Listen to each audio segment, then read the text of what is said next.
Right then, I make that 10 o'clock. Welcome everybody to this board meeting of Worcester Acute Hospitals NHS Trust in public. Have we any apologies, Rebecca? None to note, Chair. Thank you. Okay, can I welcome particularly Donna and Leo, who are going to talk to us later, hopefully. Leo is his first exposure to YouTube, so he will undoubtedly become viral as a part of it. But welcome, Donna, and thanks very much for spending the time to come and talk to us. We've got quite a packed board meeting today, some important issues for us to deal with. But as usual, it's really important to start off with thinking and talking about the experience that our patients and our staff have of actually working in the organisation. It's really important for us to do that at the beginning of the board meeting. First of all, because it grounds you in the reality. Sometimes we can get slightly carried away with ourselves, and listening directly to patients' experience, both good and bad, seems to me is an important part of opening any conversation that we have. And secondly, to think about things that we can improve. We can always improve things. I think we're all committed to doing that. So listening to people is part of that. So can I hand us over to Paula, I think, who's going to introduce this discussion with Donna and the wonderful Leo. Paula. Thank you, Chair. Welcome, Donna and Leo. I'm not going to say very much because this is over to Donna, but this is Donna's journey through pregnancy and birth, and obviously beyond, as we can see baby Leo. So, Donna, I'll hand straight over to you to tell your story. Thank you. Thank you. So, thank you for having me today. So, I'm Donna and this is Leo. Leo was born just before Christmas, and he's a bit of a miracle, really. It took us 4 years to conceive him. And we had a bit of a difficult pregnancy. I found out that I'd got an issue with my placenta when I was 12 weeks pregnant. So we were in and out of various appointments. I was hospitalised at 28 weeks and kind of had twice weekly scans from about 32 weeks. When I was 36 weeks pregnant, I was due to have a scan at Redditch, and they didn't have any space on the Friday. I was meant to go back on the Monday. And then they said, no, go to Worcester on the Saturday. I kind of thought, oh, it's fine, I'll just wait. I'll go on to Worcester, go to Redditch on the Monday. And I'm really glad I went to Worcester on the Saturday because there was a real issue with my placenta. They admitted me that day, and I ended up having Leo on the Sunday. Almost had to have him on the Saturday because his tracing on the heart monitor wasn't brilliant, but it improved, so they let me keep him inside until the Sunday. And what I must say is, in the whole time that we were in the hospital, so I was in the hospital for 9 days, Leo was in for 8. The staff were just amazing. It was obviously a real emotional roller coaster. I didn't expect to be admitted on the Saturday. I just thought we were going to go have the scan and be sent away like normal. But you can just tell when you go into the room and you just see the face and they're like, have you got your hospital bags with you? And I don't know why, but my husband had said, let's just take your bags just in case. So yes, they're in the boot of the car. And they went, yeah, you're not going home. So, okay. So off we tootled to the ward. And right from that minute, from the first midwife that we met in Worcester, the whole staff were fab. Like, she really put me at ease, the first midwife. You know, don't worry about it, you're just going to be monitored, you know, we'll see the doctor and things like that. They just really calmed me down. I didn't know what to expect. First time mum, obviously very anxious. Leo was much wanted. You know, in the minute that somebody says something's wrong, you get massive anxiety. But, you know, they were fab. They listened to all my questions and concerns. They answered them. They gave me the information that I needed. And turns out that we've got this really healthy, happy boy, which is fantastic. Like I said, all of the staff were fantastic, but there's 2 in particular that were absolutely amazing. The first one was Michelle, and I first came across her after I'd had Leo. So I had Leo on the Sunday early evening, and we got back to the ward. It was about 8 o'clock when we got back to the ward, and myself and my husband and Leo, we phoned our parents and, you know, we introduced them to Leo, and then my husband had to go, and they came and they did a test on Leo. They tested his blood sugars, and they were really low. They were almost like not readable. So he got taken to the intensive care unit. You know, a new mum had only been holding him for about an hour at this point, and he was taken from me. So I was taken to a side room, and sorry.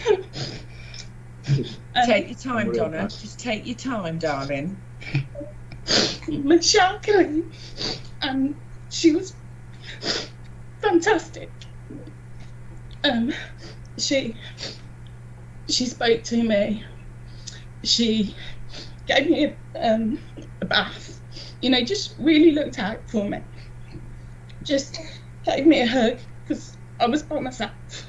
And she was just amazing. Sorry. Yeah, she was fab. And as soon as I could, she took me round to go and see Leo.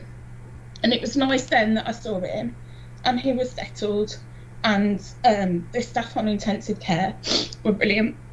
And then we came back round, and she helped me to express some milk for Leo. So she saw every part of me.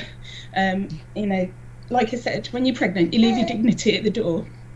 But she just made me feel really comfortable, really confident and able to do things. So, you know, with the expressing, she was building my confidence. I'd never done it before. She helped me, gave me the equipment that I needed. She just couldn't have done more for me.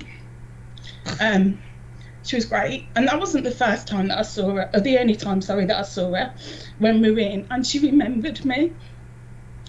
And she was just so compassionate. You know, she gave me a hug, and just listened to me, and yeah, she was amazing. And then the other member of staff that was fab was Sharon, and again I came across her a few times when we were in. The first time was when Leo was in intensive care, and he'd been in for a few days, and it's one of those, I feel I'm an intelligent person and I'm well read, and I knew lots about pregnancy and birth and babies, but didn't know a lot about prem babies. So Leo was born at 36 weeks. So as well as being poorly, he was premature. And it was a very steep learning curve.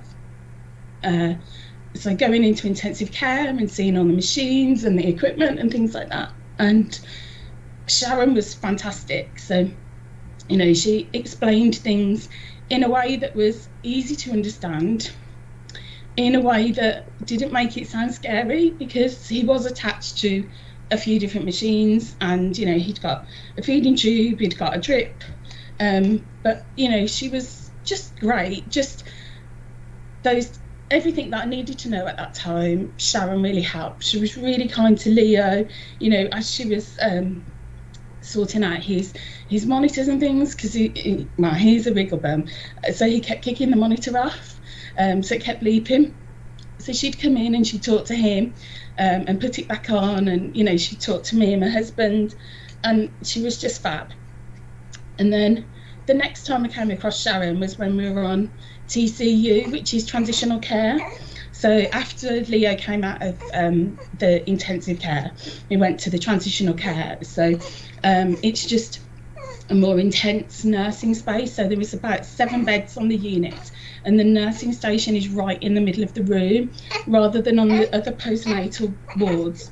There's sort of a bay of 4, and then the nursing station's further away. So on Transitional Care, if there was ever an issue, the midwife is literally at the end of your bed. And Sharon was on there as well, and and it was a real roller coaster when we were in. We kept thinking, oh, we can go home today, and then like Leo would take a step backwards and something would happen and we wouldn't be able to go home. And you know, being in hospital is really tiring. We were in over Christmas, so, you know, not being able to see family and do things that you would normally do, being on a ward of sort of 7 other women with 2 sets of twins, so there was 9 babies at one point on this ward. So you know, they never cry at the same time, so you can never guarantee that you're going to get sleep. So I'd been in for a week and I was exhausted. You know, like I said, we felt we were going to go home one day and then something would happen, and we weren't, and it was just that kind of up and down. And on after sort of Leo was a week old, and I really thought that we were going to go home. He was jaundiced, so all the lamps had gone, and he was feeding really well, and I'd really got myself ready to go home. And then they weighed him, and he'd lost far too much weight for us to go home, and that was it. I just kind of broke down, and I was like, I can't do this anymore. And Sharon was on that ward at that time, and she just came and spoke to me. She helped to organise a side room, so that night my husband stayed. So there was myself, my husband and Leo in the room, and that made such a difference, because I had somebody else there, you know, had somebody there to help with the feeds, to help with the nappy changes, to give me a hug, to just listen to me. You know, it also helped because I then only had to wake up when Leo cried and not when the other babies cried on the ward and things like that. So yeah, just for her to be that compassion, and it was really busy that day, and she was only working a part shift. And she was literally running around. I don't even know if she had a break, but she made time, and it was just fantastic. You know, you really feel that they go above and beyond. So yeah, that was kind of my story. One thing that I have been told I need to say, and I'm not saying this because I've been told to, but so I was in over Christmas, and the Christmas dinner was the nicest thing that I had to eat the whole time I was in, so I must say that. So thank you to the catering staff for the Christmas dinner. But Christmas Day was made really special, so when I woke up to feed Leo during the night on Christmas, the midwives had put a present on his incubator, and there was a present at the end of my bed as well, which was lovely. And you know, the ward was decorated, and it was just, if you're going to spend Christmas in hospital, then it was the nicest way to do it. So thank you, Donna. That is beautiful. And I think what I want to just sum up is your journey to get pregnant, to then have a prem baby via cesarean section, to then have him go into neonatal and then transitional. Whilst this giving birth is the most natural thing in the world, people say to us, and it is, actually it's really difficult then when you've got a major abdominal wound to try and then recover from that and look after the baby. So having had that side room given to you and Sam to look after Leo, I think is amazing. So you've done a lovely story for us, and I'll hand back to Chair now, but well done, and thank you very much. Thank you. Thanks, Donna. That's a great story, and I was glad to see that the key point there was that your husband brought in your bag. Important role for husbands in these circumstances. Very good. Okay, any questions or comments people want to make? Simon. Yes, as I said at the beginning, I'm the maternity safety champion, so I do once a month accompany Paula and a couple of other colleagues around the maternity services, and you know, they do spend a lot of time under pressure. I mean, it's a stressful environment at the best of times. Staffing is always an issue within the NHS, and maternity is no exception. So I'm very pleased that you've come on and spoken to us, because I think, if nothing else, feeding back to those staff who work so hard on our behalf, on behalf of the mums and dads who come in and the babies, will be good, because it's good to have a pat on the back every now and then. So thank you for sharing the story. This may sound like an odd question to ask in that case, but was there anything else we could have done better? We're always looking to improve. So, you know, any observations, we're always all ears for that. I think, and this is me reflecting back now, so it didn't make a difference to my journey, but it could have made a difference to other people's. So obviously Leo was taken up to intensive care when he was only a few hours old, so I didn't have to tend to him during the night. You know, having had an epidural and a section and not being able to do much movement and things like that. And if I'd been on the postnatal ward, I think that those nurses and midwives would have been running around. You know, because my husband had to leave very soon after we'd got back up to the ward. So either allowing partners to stay for longer, because when Sam left, I still couldn't feel my legs and my feet. So there was no way, if Leo had needed a feed and had been next to me, I would have been able to have got out of bed to get him, and that would have made a massive difference. So yeah, thinking about that in future, it didn't make a difference to me because Leo wasn't there, but for others it would. I think it really would. Thank you. A really good point, that Donna. And I've got Justine, the head of midwifery now. Justine. Thanks. Donna, I just wanted to say thank you for coming today. I know it's been a very difficult, although pleasurable journey at the same time, and obviously you've got lovely Leo at the end, but it has been very challenging for you. And I just wanted to say thank you for picking out the two staff that have been astounding, you know, obviously giving you excellent care. Mm-hmm. We hear what you say about visiting and extending partners being able to stay within the ward area, and that is constantly under review and has been quite restricted over the last couple of years because of COVID, and kind of your experiences on the end of that now, because the extension to partners in care being more available within the clinical areas is where we're heading next, and there's some new guidance that we've just received in the last few days around extending visiting as well. How we'll adopt that into maternity services, we'll seek the views of our users to make sure that we get it right and we do it in the best possible way. So that's helpful feedback, so thank you for that. And again, thanks for coming along today, because it can be a bit daunting, but I thought you just had such a lovely story, and thank you. Thanks, Justine. And I mean, what I would say about all of that is that I think it's a sort of, the partner is not really a visitor. The partner is part of the process, and I think some people get this That's wrong right. when they talk about visiting. But your husband would have been, for him as well, is a critical part of this experience, I think. And I think the quicker we can get that sorted, the better, really. Justin. Okay. Any other points? I mean, a couple of things occurred to me about it. One of them was the issue of the scan being cancelled at Redditch, I think. And I don't know why it was cancelled at Redditch. And you said there wasn't enough room. I don't know whether that was a euphemism for something else. But that's worth pursuing. Does anybody know the reason why the scan, or is this a regular occurrence that the scans are cancelled? I think because it wasn't a routine scan. It was like an emergency scan, so they just didn't have the space to do it on the Friday. So I think we should pursue that. That's all. It just Absolutely, seems like we will. an odd one to do. Yeah, we'll pick that up, David. For doing that. The second thing. sorry. No, it's all right. He has to learn never to interrupt his mother when she's speaking. That's a thing that all us boys at some stage. I just wondered clearly Leo was much wanted and all the rest of it.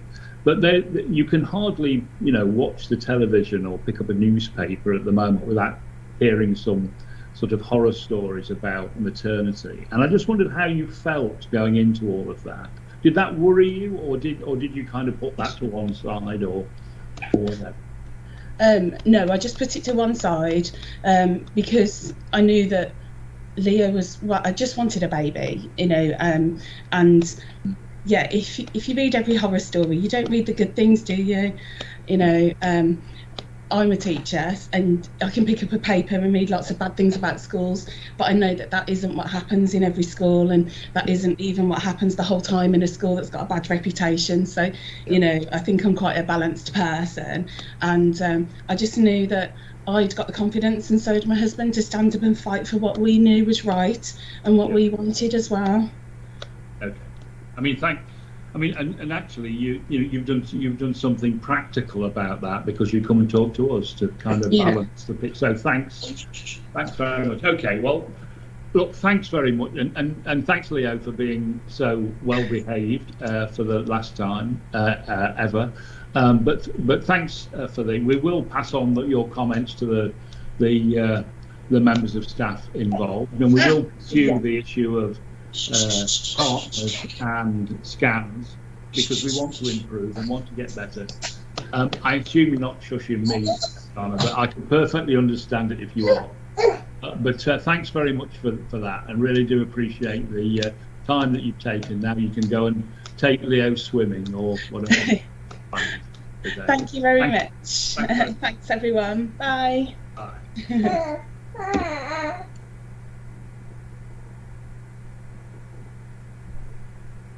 Good. Okay, very good. Good to get balance in all of this, I think. But have we got any items of any other business? Declarations of interest. They're on the website. Any particular ones about this board meeting? No. Minutes of the previous meeting. Are they a reasonable reflection of the meeting? They are. Yes. Good. Okay. We'll approve those. Action log. Rebecca. Thank you, Chair. Updates are as per the log. There's a number of actions which we've been able to close, and those which aren't quite yet due, we provided an update for. As you can see, there's a number of items that will be coming through Trust Management Executive over the next month. I'll pause unless anybody has any queries on those actions.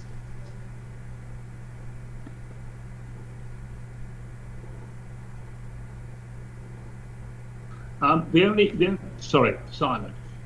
It's just an observation, David. It occurred to me before, but I think I ought to mention it here. We use a lot of acronyms in our public-facing documents. I just wonder, when we use them for the first time, whether we ought to explain what they are. There's a couple in the action log there, but I noticed quite a few later on. It was just an observation, maybe something for the future, so that members of the public who are looking at this would understand what we're talking about sometimes. Yeah, sometimes organisations put like little glossaries at the back of all of the, but we'll pursue that, Rebecca, to make sure we get that right. Thanks. The only point I want to, so if you look at the IPR 159/21, if you remember, this was a conversation about the increase in staffing between the 2 years, and I just wanted to assure myself that that we had properly constituted business cases and everything was organised. I think I have had the discussion with the Human Resource Director, very exhaustive and helpful discussion that we have, and but there are undoubtedly some issues we need to pursue of a sort of administrative financial nature, which we can pursue outside of the meeting. But I just wanted to make it, absolutely crystal clear in all of this that when we, if we make a decision which involves increasing the number of staff, i.e., increasing the financial risk of the organisation or whatever, this all needs to be absolutely and clearly documented. It needs to be clear who has made the decision, what the source of funding is, and whether it's recurring or non-recurring. And sometimes in the discussions that I've had, it's not always been absolutely clear. But that's a separate. But going forward, any extra member of staff that we're going to take on in 22-23, any exposure to expenditure that we make in 22-23, needs to have a properly constituted business case which sets out the source and application of funding and makes a judgment about the recurring or non-recurring nature of it. So we're really clear before we're making the decisions how that is going to operate. Now, it's important that we do that going forward. Not everything that we've done in the past has always followed that, but certainly going forward needs to, and it needs to be done in a way that we can report to the Finance and Performance Subcommittee for oversight and assurance on all of that. They just make that clear. Matthew. Yeah, thanks, Chair, and I think the benefit of actually doing that piece of work in order to get under the surface of exactly decisions that have been made, certainly particularly in the last 2 years, I think has identified exactly the points that you raised, that we need further improvement in the way in which we manage that process, and that's already in play in discussion for next year and subsequent years. So just to assure that that message has been heard loud and clear. Thanks, Matthew. Simon.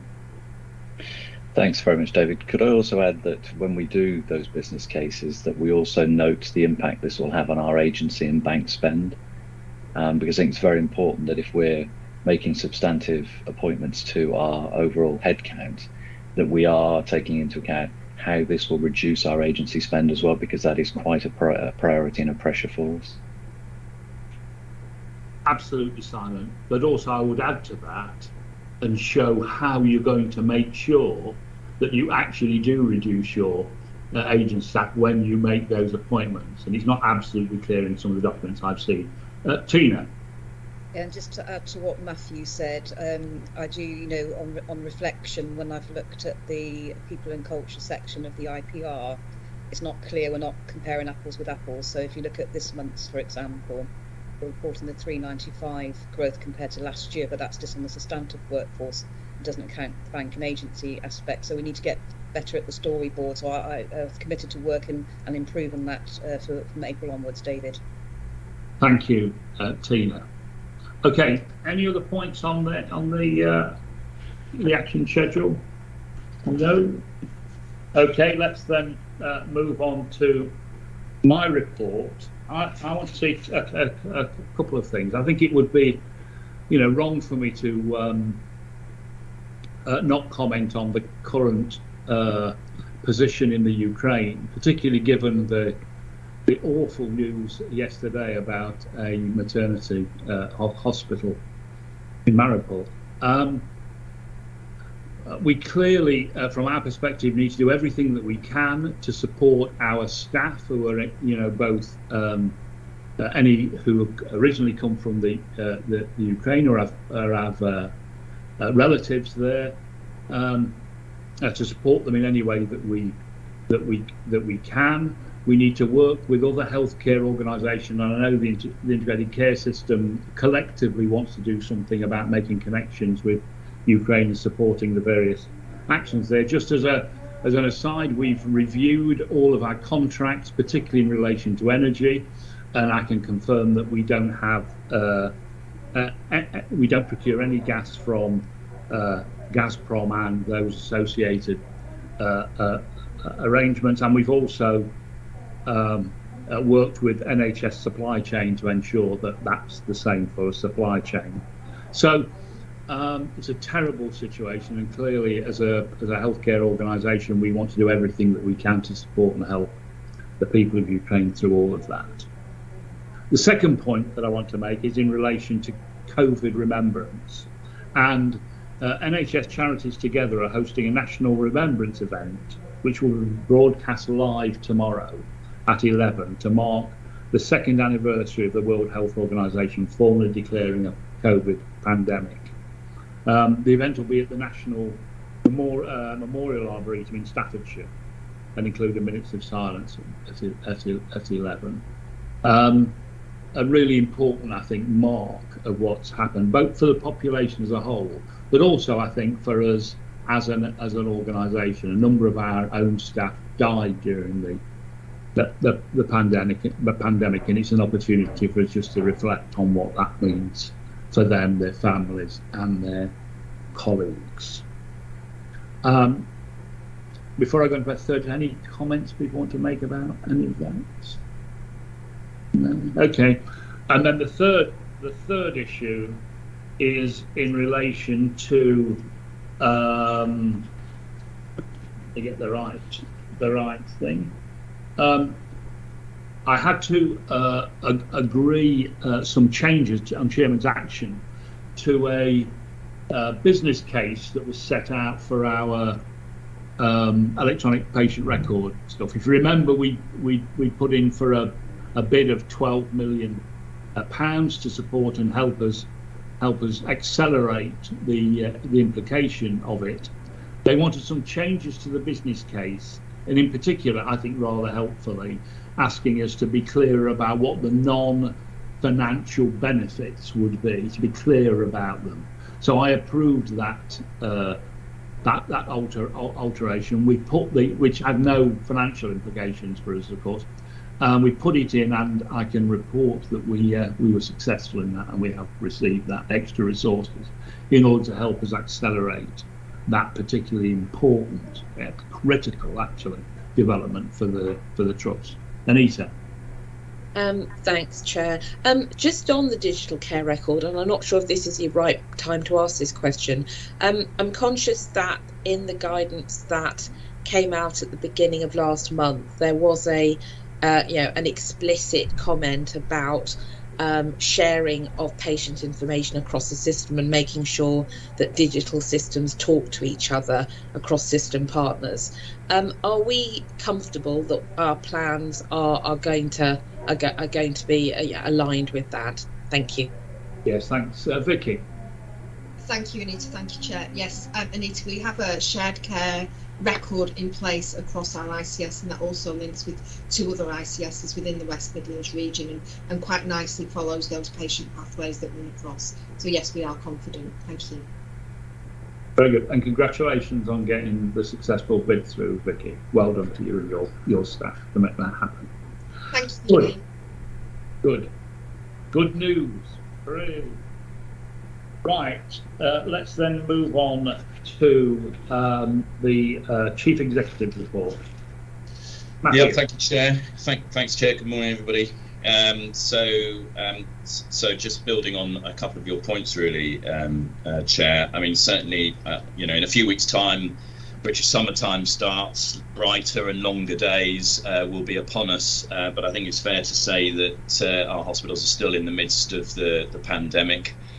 We peaked again yesterday with 100 inpatients across the 2 hospitals, and whilst the country is seeing COVID as being over, certainly the impact in our hospitals continues, and we enter this week the 3rd year of being in instant response mode, which, as I'm sure we're all very conscious, has an impact on a range of things, which I'll come on to. But we're also this week seeing an increase in staff absence related to exposure to or needing to self-isolate, an increase of 11% on this time last week in staff absence. So it's very clear that we are not seeing the reductions that perhaps other parts of the country are, either in inpatients or indeed staff absence, despite actually a really successful vaccination programme.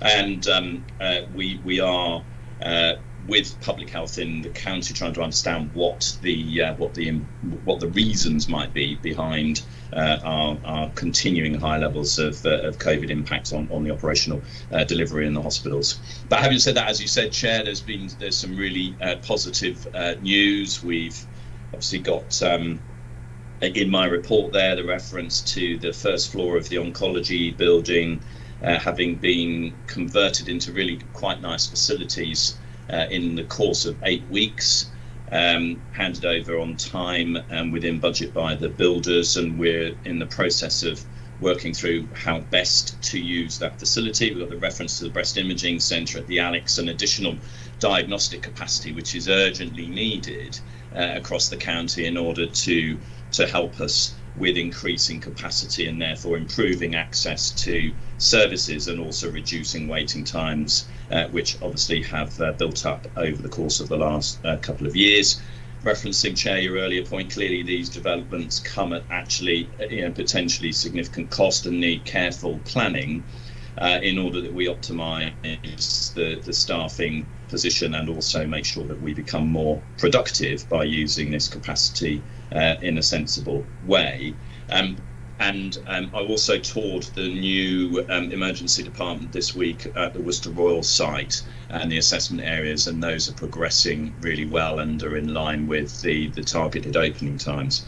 And then finally, it's not in the report, but the reference this weekend, we take an important step forward towards better, safer hospitals with the building blocks of our digital care record with the move to the new PAS, which happens this forthcoming weekend. So there's lots of development, lots of focus on improvement. Some of that referenced in the report there, Chair. However, I think I and my executive team share wider frustrations that I know people have, that there's still more to do in addressing some of our wicked issues in relation to particularly emergency flow and productivity improvements that deal with some of the long-standing financial issues in the organisation. Happy to take questions, but I think it's important that I know to the board that the team and I are completely focused on making sure at pace we address those long-standing issues that have impacted on patient experience and staff experience in the hospitals. So happy to take questions, Chair, on any of the points that I've made alongside the report or points in the report. Thanks, Matthew. And I have to say, having visited it used to be called the White Space. I don't know what it's called anymore, the upper floor of oncology. It is a remarkable bit of building work, and it is a very nice set of facilities. We just need to make sure that they're used in the most effective way. Yeah. Right then, okay, Julie. Thank you. I was interested about the switch over to a new PAS. I think that's one of the most white knuckle things you do in a hospital. Yes. So it might be more to Vicky. I mean, I remember being up all night when we were switching a PAS over and that. What are the risk mitigations and what are the arrangements to make sure, because I'm sure you're aware some hospitals have lost everybody and all records at times. Yeah, absolutely, Julie. So we've got a comprehensive cutover plan in place, and myself and Robin Sneed did a walkthrough on that yesterday. We've been focused on our training levels to make sure that they're at a high enough percentage so that when we do go live with the new application that people are trained on it and it's the right version. We have done extensive testing on it. We've actually gone through 3 rounds of testing and surfaced a number of issues which Allscripts as our EPR provider have dealt with and sorted for us. And we've got a full team over the weekend and through into Monday morning and throughout whole of Monday and Tuesday. We've got floor walkers in place across all 3 sites. We've got over 100 super users in place, and we continue to push on our training percentage as well. Yeah, I would agree. It is probably one of the most nerve-wracking things that we can do. Matthew has provided leadership all the way through this. We've been trailing this at our senior leaders brief for nearly, I think probably Matthew's about 6 or 7 months now. I've been to the Chief Medical Officer's meeting with the divisional directors on a number of occasions, and they've been briefed on it also. I've also spoke to our system partners, so our Health and Care Trust colleagues actually use access our PAS information as well, and so they've also undergone training, and I've also spoken to them just to make sure that they're comfortable with their arrangements. So we've got business continuity plans in place and disaster recovery plans in place. We've got all of our strategic partners aligned, and I'm fairly comfortable going into the weekend that we will run this. That was Thanks. We'll make a note of all of the things you just said there, Vicky. I mean, just to reinforce what Julie said, this is a massive operational issue which affects every bit of the organisation. You didn't say anything about the kind of management backup, the kind of executives who are going to be around, that sort of thing. But have you got all that in place as well? Yeah. So between myself and Robin, with Paul's support, I'm on call on Friday. I'm here on site all the way through this week and next week, and with Robin also supporting me as part of that, and the divisional operations directors.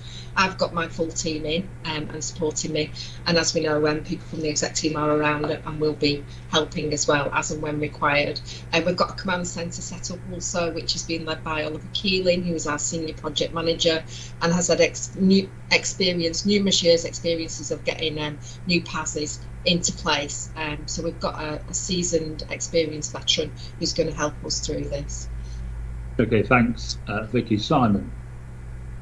Thanks, David. Just to welcome the relaunch of the LGBTQ network. I think that's very important for us within the Trust. I look forward to hearing about how that develops now over the coming months. And at some stage, I would welcome a report to board, as we do with the BAME network. I think that's very important. And just a personal observation on the increased scanning capacity at Kidderminster. I took an elderly relative there last week, it worked fine. She was very impressed, very quick, very efficient, very courteous. So more power to your elbow. That was great. Thanks, Simon. Colin. Thank you, Chair. Just wanted to reference Matthew's comments about the impact of the continuing COVID crisis on our staff wellbeing and sickness levels. I'm aware that we've undertaken a number of initiatives around staff wellbeing, and I wanted to gauge to what extent they are having a bite and helping the situation, and is there anything else we should be thinking about doing? Can I pick that one up? Thanks. Tina, sorry, you want Yes, to respond to that? so we constantly review our health and wellbeing of the staff and monitor the take-up of each of the packages that we've got. But also they've issued a self-assessment framework nationally, which we've worked through about comparing our offer to that recommended nationally. And we have got some areas that we think we can make some further improvements on. And also for me, what I'm mindful of is the workplace poverty, particularly in light with the inflation, the increase in petrol and increase in fuel coming through. So we are focusing our new packages around that. So financial advice for colleagues, obviously signposting people where they need some support on that.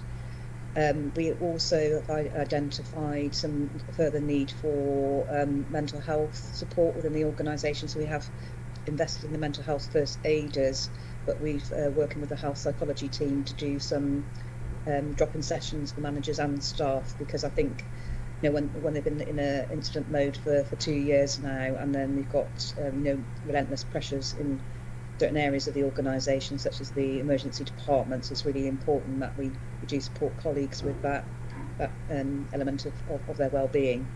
So it's constantly under review, Colin, and we've got a report going through to TME and P&C this month with more information behind that. Thanks. Anita. Thanks, Chair. A bit linked to that, Tina. I think, as we all know, following the government's decision to not provide free LFT tests, I wondered what our policy was going to be. I guess I'm particularly concerned about our lower paid staff, that if they're going to have to pay for these things, given that it's a requirement for us to operate safely, I wondered what our view was on this. Thank you. My understanding, Anita, is that they're still going to be free for people that work within healthcare settings. I did check that about 2 weeks ago, and that's my understanding. Okay, thanks. Wakar. Thank you, Chair. My question is on the big quality conversation online survey. I understand that this is something which will run till March, and we've already had up to 300 responses. Now, this survey has been translated into different languages. I just want to know, how are we reaching out to people, older people, people from different backgrounds, younger people, to ensure that actually we get the responses so that we can hear people's views on this in this important survey?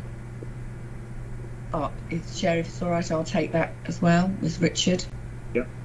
So thank you, Wakar, for your question. Yes, we did translate it into 40 languages, and from the 300 responses, we can see where we've got gaps, and one of the gaps is from our Muslim community. So the team in the Quality Hub are reaching out to the Imam and making sure that we try and make it, is there any other way we can get views heard from the community. So we are looking at different ways within the Quality Hub and using those staff. So obviously that's one of the issues, but that seems to be the theme that's coming out, that we've got a low response from our Muslim community. Is that okay, Wakar? Well, you might say that's fairly predictable. But Wakar, no, wouldn't say anything. Yeah, I was just going to say, I mean, when we sort of translate stuff, and there's a cost to it. I mean, it sounds good that we've translated sort of in 40 languages, but it's actually what we do with it.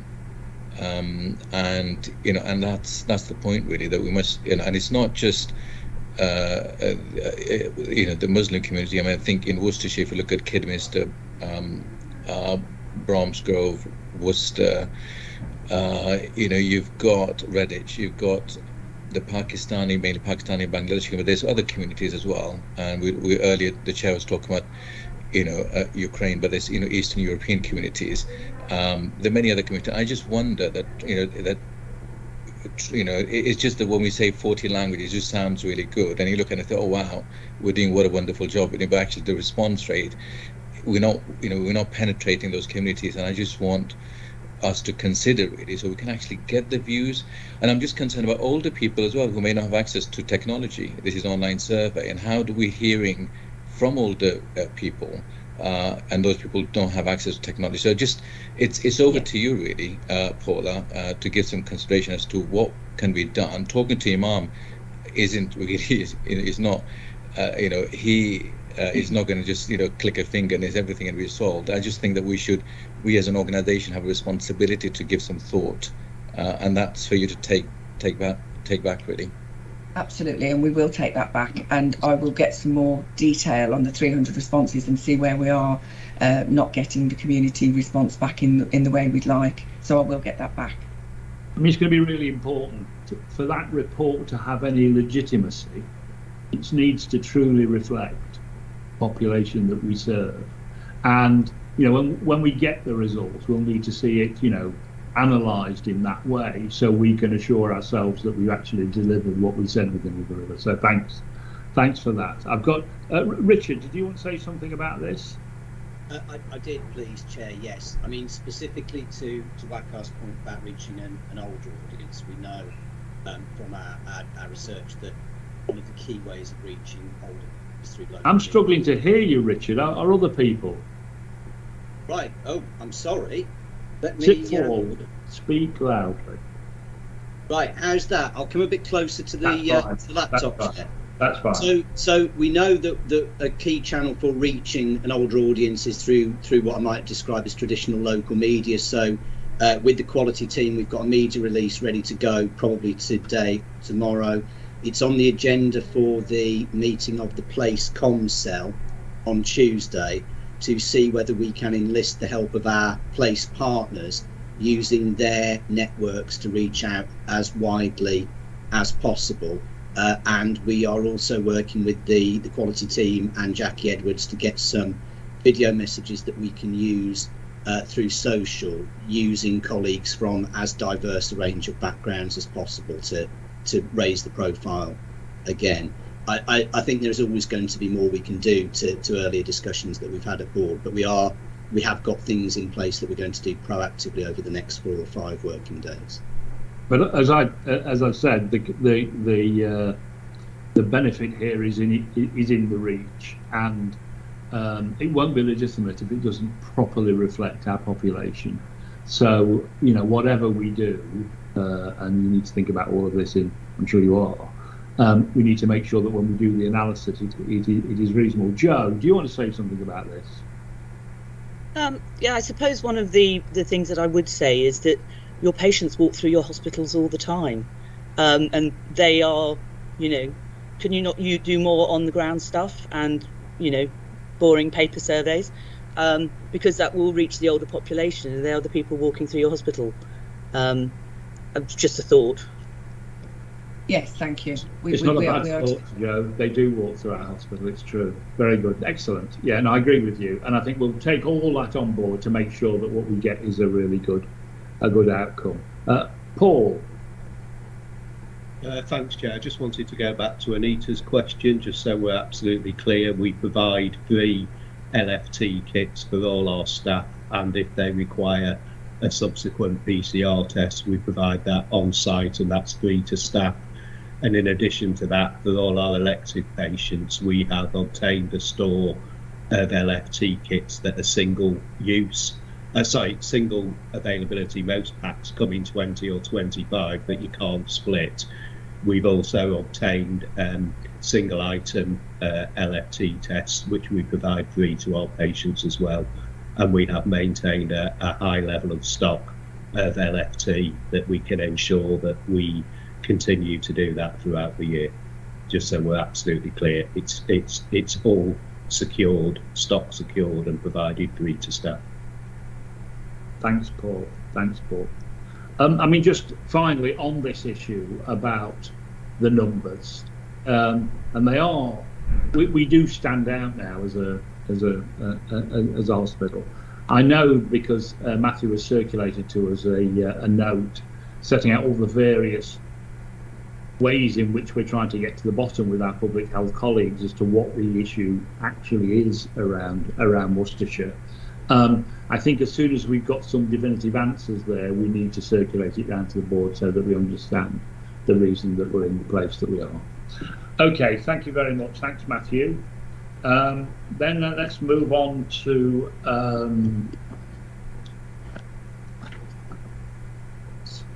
communication engagement report. Richard. Thank you, Chair. Can I just do an audio check? Can you hear me okay? Yeah, I can hear you, but yeah. Okay, so I pretty much everything that's been talked about so far at this board meeting, Chair, is we've been providing comms support for some way or another. Also nice to hear some echoes in Donna's patient story about how positively the Christmas gifts for mums and their babies that were arranged through the charities I think we've mentioned at a previous board. So this is by way of a quarterly update which aims to give colleagues a flavour of some of the things we've been working on. Much of what we've been focusing on has already been touched on. So I'll take the paper as read, but if colleagues would bear with me, I think there are just 2 or 3 points that I would like to make. The first, and I'm slightly less confident in talking about this given your earlier remarks, Chair, is that given previous discussions at board around capacity in the communications team, I am still pleased to be able to announce that we've secured through the DCR and forward improvement system business cases some additional fixed term communications capacity to support those 2 programmes. We filled that post through internal promotion, which is good for my succession planning, and provided we can backfill the vacated post, it will be a welcome addition to our capacity. In truth, the forward improvement system and DCR rollout would have been a priority for us in any event, but this will help by having an embedded person working across those 2 teams, and it will also benefit other teams and services and developments that perhaps we wouldn't have been able to support as fully as we now will going forward. So I think that's a positive step forward. The second is another capacity one, but given the discussions we've already had about COVID, I would just say that the capacity demand on the comms team to support the COVID response is as great now as it has been at any other time in the pandemic, and that is undoubtedly impacting on the focus that we can give to other projects that we would like to spend more time on. But we are trying to balance the workload and plan as robustly as we can to make sure that we focus our efforts to best return. And by way of that, and also as part of our ongoing work to reach more diverse audiences and engage more effectively with all parts of the communities that we care for, we've developed a comms calendar, and I'd like to thank Wakar for his input into the development of that so far. I had a very productive meeting with him earlier this year. We're now mapping out communications and engagement opportunities relating not just to our equality and diversity agenda, but also health campaigns, and mapping those against trust milestones and events, some of which we've already talked on. That gives us a live month by month kind of map that will support our planning. The one drawback of it is that we discovered this week it's not in a format that's amenable to uploading to VBR, but I'm happy to share with colleagues by email with anybody who's interested. It's not rocket science, but I think given everything else that's going on, it is going to help us to manage more effectively planning our workload and seize more effectively some of the huge opportunities that we've already talked about to promote the very positive developments across the trust, and our efforts to keep putting patients first and focus on the well-being of teams across the trust. So that's it for me, Chair. Happy to take questions. Thanks. Richard. Thanks, David, and thanks, Richard. I've got 3 points. First of all, Richard, also seeing the examples and knowing what you do and your team, I think you're really doing a good job with the capacity that you've got. So I would like to make a compliment to you and the team on that.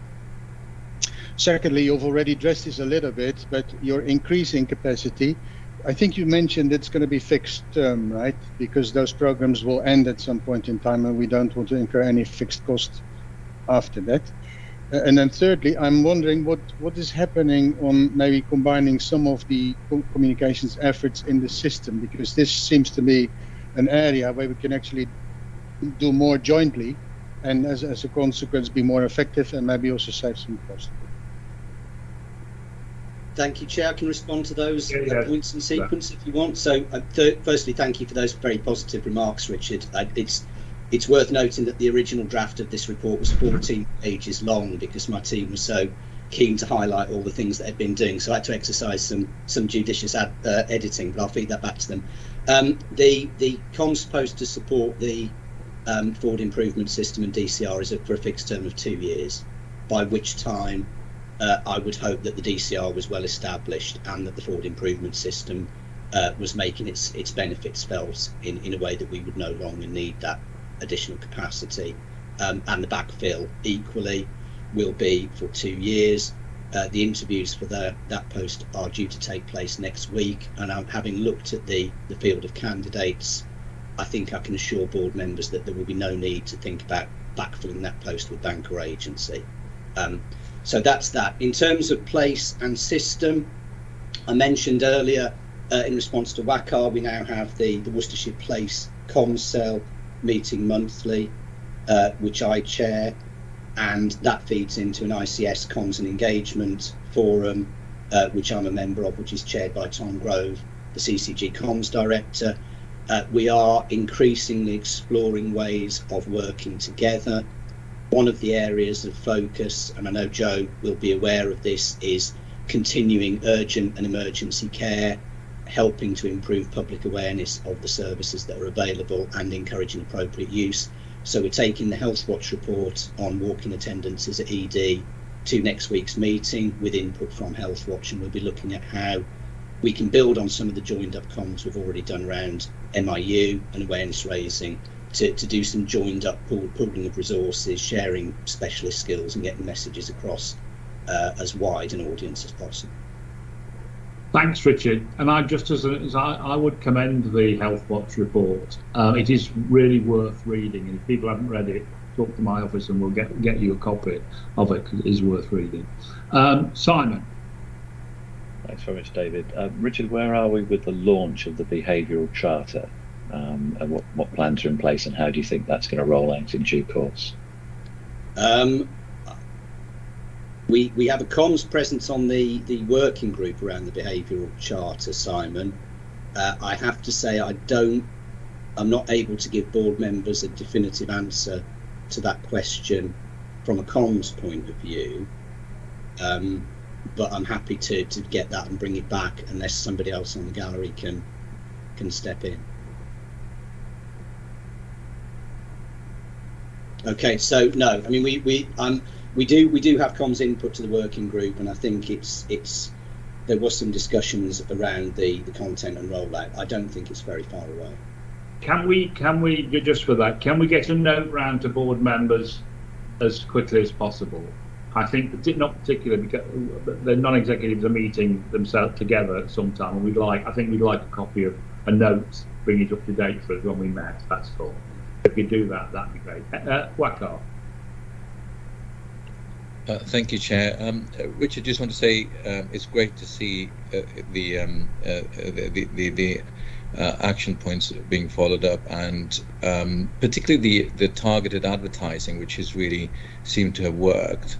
And I just wanted to ask, in terms of the learning from that, I mean, can we sort of, this form of targeted advertising, when we sort of look at certain groups, I mean, can we sort of apply that, for all posts, or what's your view?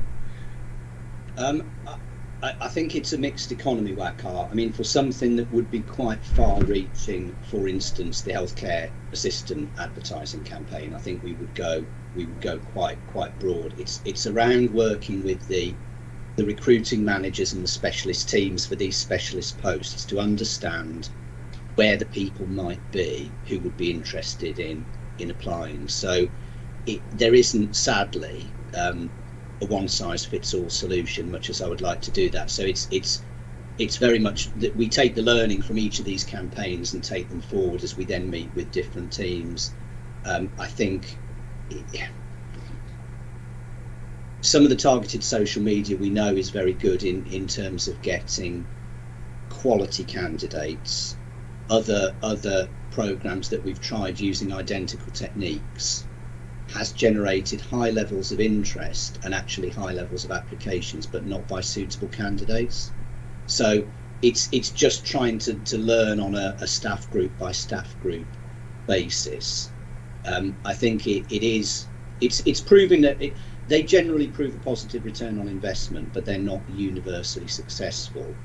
And then there are wider campaigns that I think we need to do, and I think looking at kind of rolling campaigns around nursing, HCAs and other areas, and then just trying to understand where the people are that we need to reach. It's quite a rambling answer, I know, but there isn't a simple solution to this, unfortunately. Yeah, I was just wondering. I mean, if you look at, we do really well in comparison with some of the other NHS trusts when it comes to social media platforms and our engagement. I just wonder we can utilize and take that a bit further. So if you look at how social media platforms are used, whether it's Facebook or other social media, LinkedIn, etc. I mean, you can actually segment groups, and you can do a really sort of targeted advertising from that angle. And I just wonder whether we are utilizing it right now and to what extent. And can we sort of do that a bit more, sort of a bit more universally than what we're doing right now, I guess.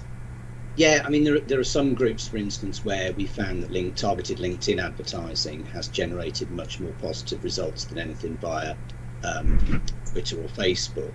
Equally, for some staff groups where there are well-established national or regional Facebook groups that we can get into, that's proved beneficial. For others, it's an issue of geography, and people are more likely to apply for a post if they live in Worcestershire. So we've tried all of those different approaches. Some of the most positive actually results we've had through some of the Facebook groups is by effectively peer-to-peer marketing. So we've got current members of teams to talk about the job they do and how great it is and what a great and supportive team it is, and that tends to generate very, very high returns, as well as giving the current members of the team a boost, because they get a chance to reflect on all the good work that they're doing and showcase some of that to an external audience. So it's one of these things where you can always find room to target more precisely and refine more effectively. But if I think about the progress we've made on that over the past 18 months, we are now going about it in a much more scientific way and using the results to then shape the next round of recruitment.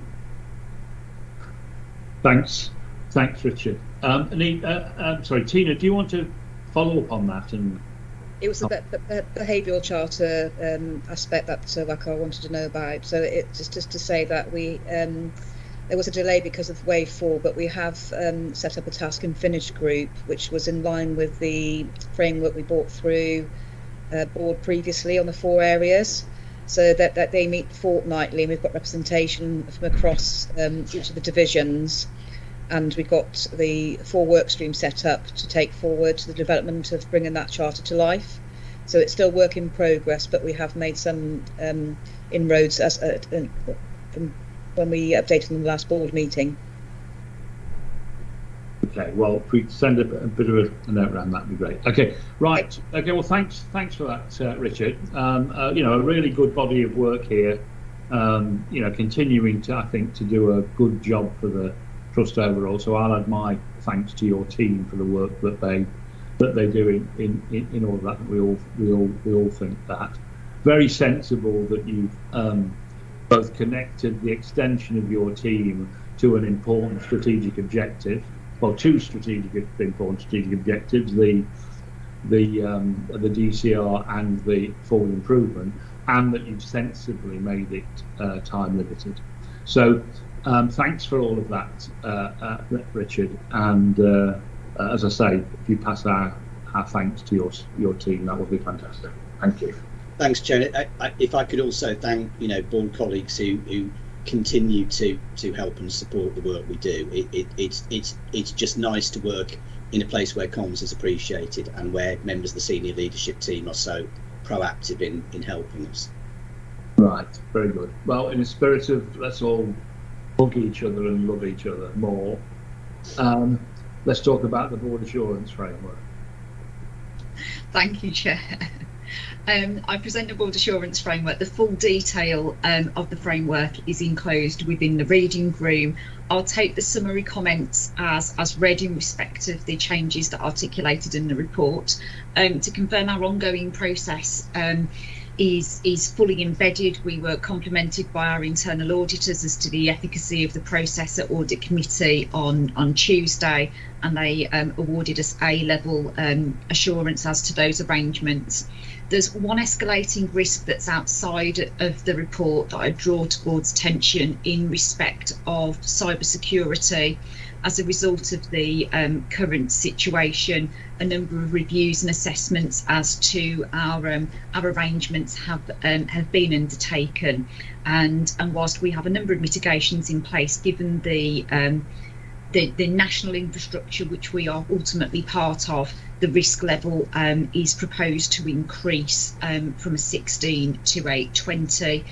There was a more detailed discussion that took place at Audit Committee, and they'll be receiving a more detailed report in due course that on the basis of the information provided to them, which has also been circulated to non-executive directors of the board, that increase of risk score was supported. It also demonstrates that this is and helpfully evidence to our auditors that this is a live document, that we don't just do a quarterly review and a check, that we are actively responding on the framework to the risks that we face.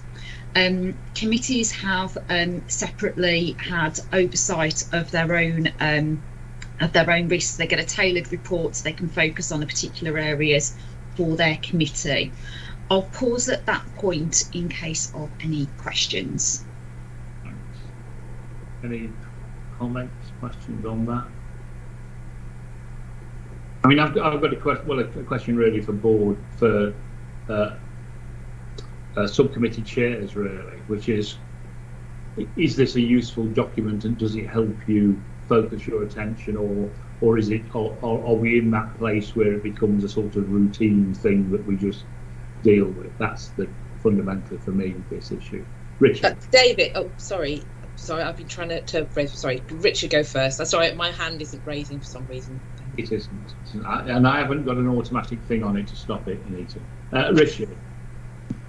Thanks, David and Anita. So I actually wanted to comment exactly on the question you just asked. I do think it is much more practical, crisper, clearer than it has been in the past, and more useful in the committee. So I think that's a positive thing. It doesn't really hide the fact on mitigating those risks, yeah, and I think that's also need to be clear. And then regarding the point that Rebecca made about our digital risks, Matthew and I had a side conversation after he published this little report, because the question was, we do have some money set aside as part of the funding we got that you mentioned earlier in the meeting to address this, and the question was, can we actually speed the investment up? And I think the team is looking into this, so it'd be great to get a little update on that. Thanks. Who would respond to Richard's question then? Would it be Vicky? Yeah. Who would it be? Thank you. Yes, you're absolutely right, Richard. We, in addition to the UTF monies we received, we also received an additional 250,000 purely for improved cybersecurity outside of what was in the UTF bid. And maybe if you and I could catch up offline, and then we could circulate another note to non-execs around that, I'd be comfortable with that. Okay, thanks, Vicky. Colin. Thanks, Chair. Just in terms of your earlier comments about always wanting to look to improve, I think the situation we're in with the BAF at the moment is a good place, but there are ways in which we can strengthen its impact on the organisation, which I think is by looking at how it links to the overall assurance framework, and in particular what we're doing with assurance ratings within committee reports. So that is a way in which we can ensure Richard's point about mitigations is more clearly addressed. If we ensure that the BAF is actually very clearly referenced in committee reports, and we have a mechanism to enhance accountability through the assurance framework, then I think we'll take a step forward even from where we are currently. Thanks. I'll let Rebecca answer these questions in a minute. Anita. Thanks, David. Yes, I just wanted, as commenting on the report generally and Rebecca's comments. As Rebecca said, we did look at this in Audit and Assurance Committee earlier this week. We did get, the internal audit team were very happy and gave us the highest rating possible in terms of our BAF. I think, I would concur with all of my colleagues' comments so far, and I think it's really good to see that we are strengthening our assurance. It's really good to see the actions, and I know we have some plans in place in the coming months to really get that assurance mapping and sort of 3 lines of defence and all that. There's some really good things coming down the line. I think my anxiety, which really speaks to what Colin's just commented, is that it's great that we're improving our assurance, but I still am a little anxious about the fact that at the end of the day, the risk scores themselves are not really reducing, and it's not really clear that we have the mitigations in place, and there therefore is a lack of alignment between our risk appetite for certain areas and the risks that we are currently carrying. I know that's something that we're all aware of. I know it's something that we are working on, but I am concerned that at the moment there is a disconnect between our risk appetite and our risk score in multiple areas, and it isn't at the moment. We don't seem to be making as much progress in narrowing that gap as we would like. I think that would be my biggest concern, but overall I think we're in a much better place than we were. It is a living document, but the underlying problem, I think, is still there. Thanks. Okay, Rebecca, you want to answer that, in particular the Collins point about moving to assurance? Absolutely, and addressing the levels of assurance against the assurance framework itself was a key way to enable us to start to address that. It's very, very common for our BAF is consistent with many trusts whereby there's a large number of high scoring risks that don't tend to move because by their very nature they're strategic risks. They're not quick to fix or to change, hence them adding the level of assurance against that, which means that even if we're not in a place where we're able to adjust the actual score of the risk, we can demonstrate and have on, I think it's 3 risks on this report, that the assurances that we have around those mitigations are increasing. That's the mechanism that we use, and the next piece of work for me to pull all of this together will be an assurance mapping exercise where we take the various functions of the organisation and we map that using the 3-line of defence model, so that we can then see where do those assurances sit and how do we have both internal, external, independent assurance that those controls are effective. Together, that will give you the kind of triad of assurance. I think we are in a good place. We do have a risk appetite set for each of the risks. It's clearly articulated both in the summary and within the detailed document. We do review and check those. However, by their very nature, as a public sector healthcare organisation, in the majority of instances, Our risk appetite is low. And again, that is consistent with many other trusts and NHS organisations. So I think we're in a good place. We've had some really positive feedback from the internal auditors. There were no recommendations raised. We had an entirely green sheet. So we're coming from a great place, and it's about how we can then consolidate that assurance mechanisms using the assurance mapping work as we go forward. Thanks. Matthew. Yeah, thanks, Chair. And just, I think, Anita, you pointed to perhaps the point I was making in my Chief Exec's report narrative, which is we do need to see the assurance levels for some of the wicked issues changing. And that would then give a bit more confidence that whilst the risk might remain high for the organisation, our assurance levels on our delivery plans are going, up the scale from 3 to 4 to 5 to 6, and that's the key thing from a delivery and performance perspective, that is the wicked issues that we need to be tackling and doing that in a as firm, strong and sustainable way as we can. Thanks. Okay, thanks, Rebecca. Do you want to say anything more before we confirm? No, thank you.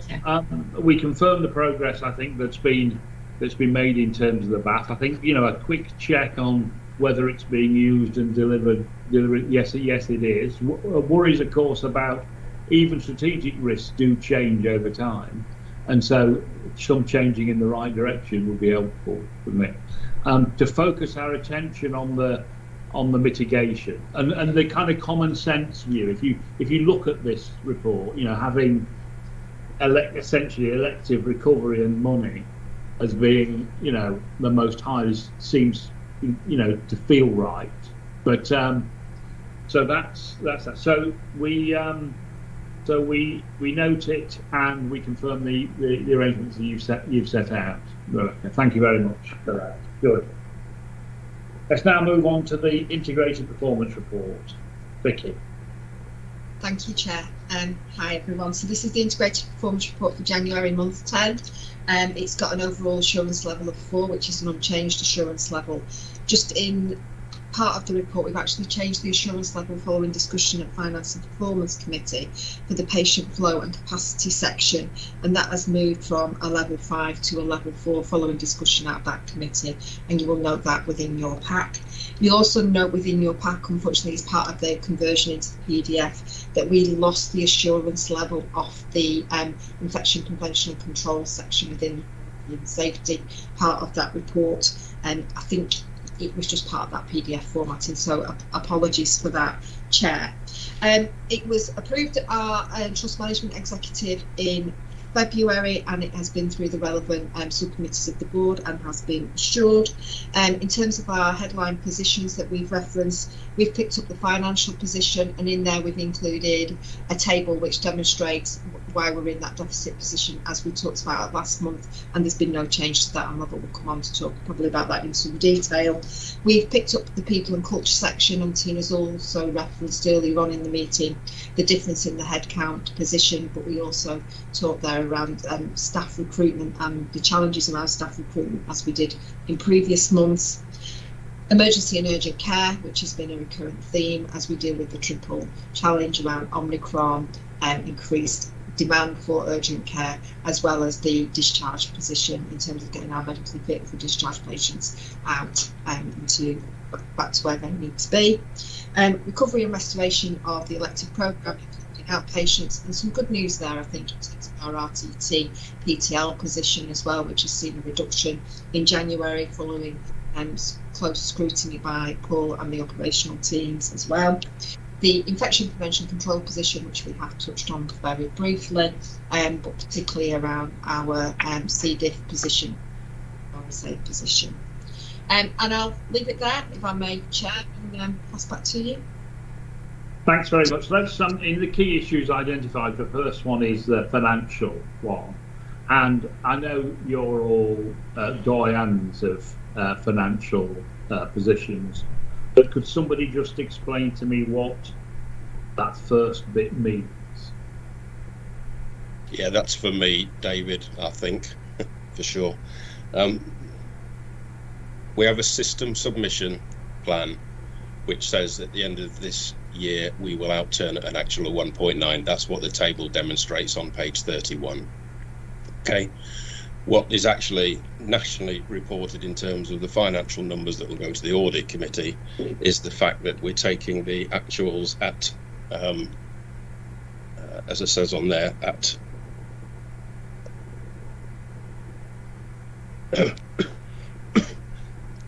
is that the external reporting purpose is based on the H1 submitted plan, which was a 1.1 million surplus, plus the H2 of 1.1, which would have said that we'd be at 2.2 million deficit for the year. Where actually the system support plan says we'll be at 1.9. I will tidy that up for next month, Dave, because the important thing is the plan submission with the ICS, which is the one that's reported regionally, that says by the end of this year our total actual position plan would be a 1.9 million deficit.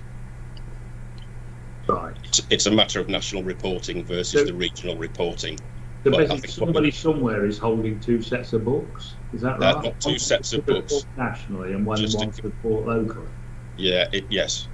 It's just the way they're doing it nationally. It's very confusing. But what's important is we focus on the actual position, which is what the table is there for, David, because I think that's the important thing for us. What's our actual outturn going to be?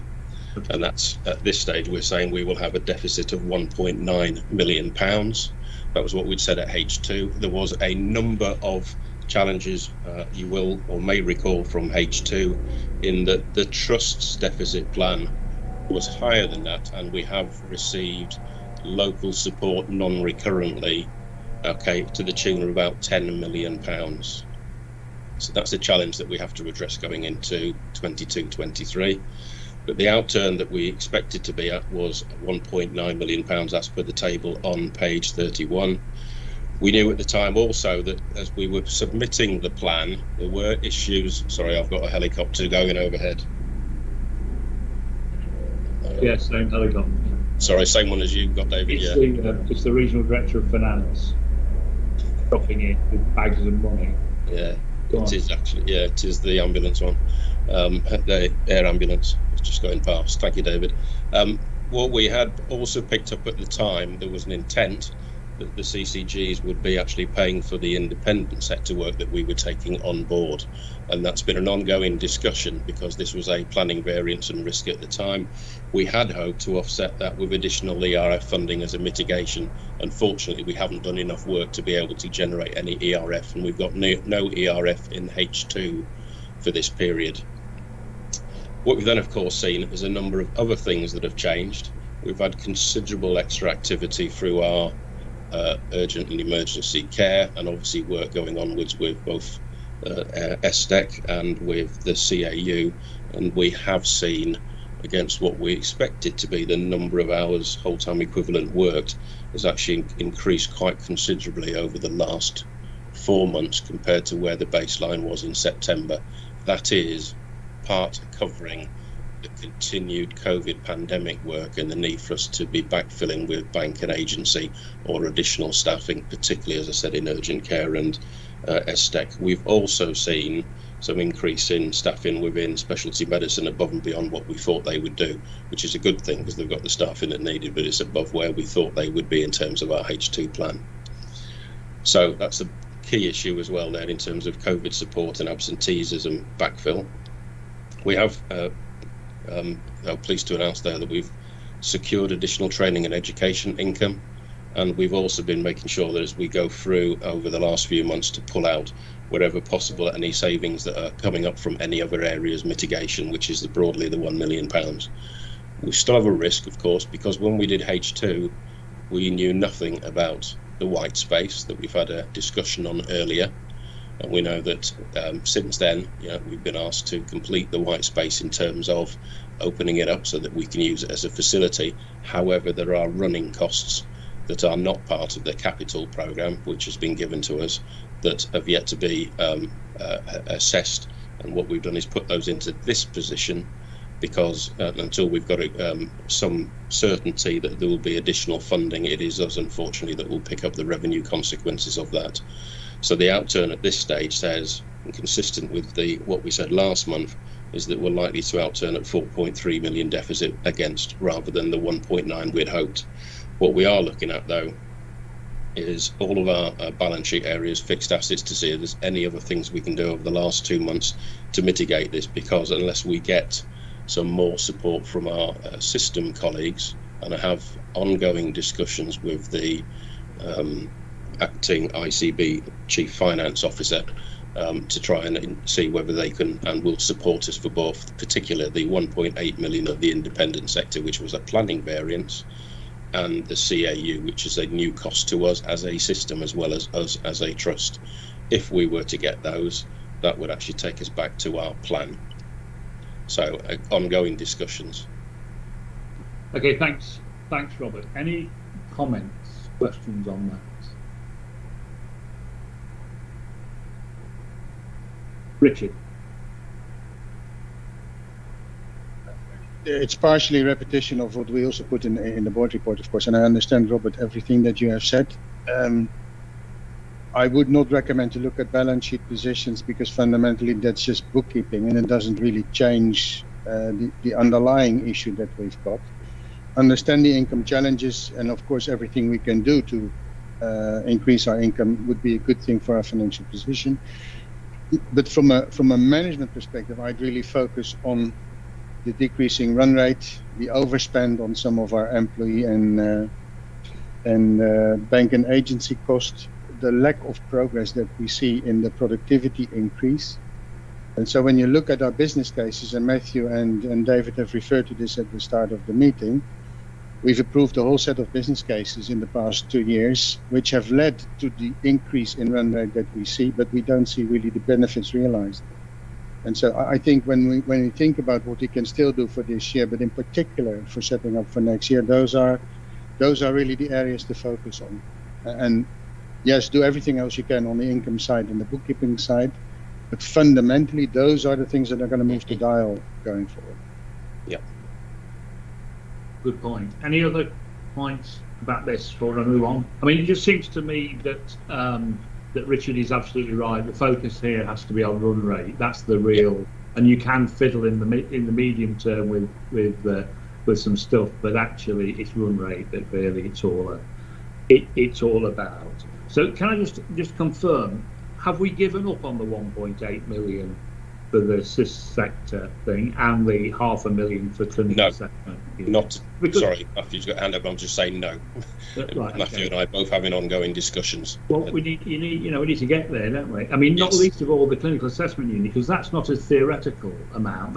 We actually opened it and we paid for it, didn't we? And all the indications were at the time that we would get some money for it. So anyway. Okay, I want to move on from finance, but Simon, do you want to talk about finance or something else on the IPR? Something else, please. Okay. So let's focus our attention on the run rate. Do whatever we can for the year end to get us as close to our plan as we possibly can. But it's all in the run rate. Okay.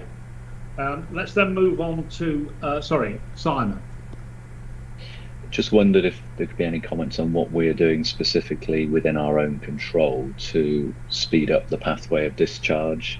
We've had this conversation before, but if there are specific things that we are doing that directly affect this, I'd welcome some words said about those.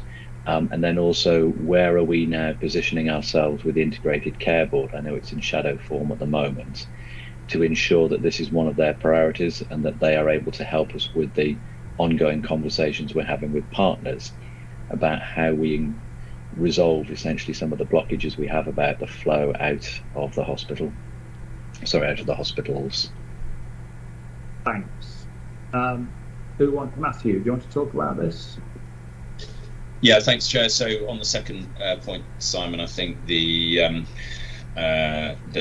discussion with particular place level, I think, is really important in the context of urgent emergency care, and seeing what we can do more to build on the work that we started at the end of last year to integrate intermediate care services and the oversight of those with the community trusts, onward care teams, social care staff to really start to to reduce the handoffs and therefore improve the efficiency of discharges. We have to be fair, over the last 3 or 4 weeks, seen as more capacity has come online within social care. We have seen a sense of improvement in the time it's taking to get patients that are medically fit and no longer need to be in our hospitals, getting those patients home. So Sarah Dugan, the Chief Executive of the Health and Care Trust, and I are now in discussion about what next in terms of looking at the way in which we can work more closely together to improve the pathways in the way that you describe. I think on the first question, I think this focus on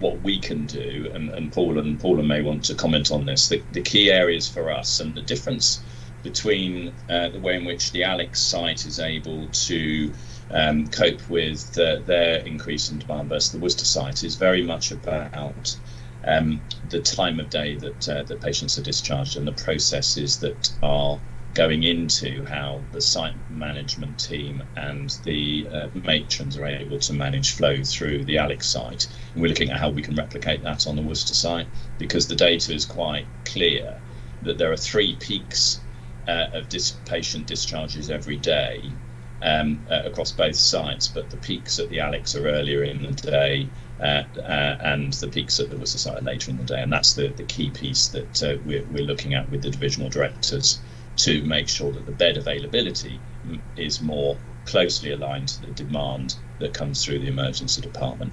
Of course, there are more complexities on the Worcester site because there are more specialties centralised on the Worcester site, but there are clear things that I think we can do differently in the relationship between site management and the way in which beds are organised. The constraining factor, again, not wishing to dwell on it overly, but 2/3 of the COVID patient volume are on the Worcester site, and that's an additional constraint for us. Thanks. Joe Newton. Yeah, I just wanted to add to Matthew's point around the Integrated Care Board that the operating model has been published by the ICB, the proposed one, and something will probably come into the reading room the next week, just in terms of our perspective on that. And clearly how that links to the place operating model is going to be key, and delivery is a core function that we need to be doing at place. So just to let the board know that there is ongoing work, and that the discharge and flow is one of the key pillars of the work we're doing at place, as Matthew's outlined. Paul. Yeah, Chair, if I could just pick up on a couple of things on the activity and performance section of the IPR. So I think Matthew has highlighted the issues around patient flow and discharge, and we have been running a discharge cell which has had positive benefits.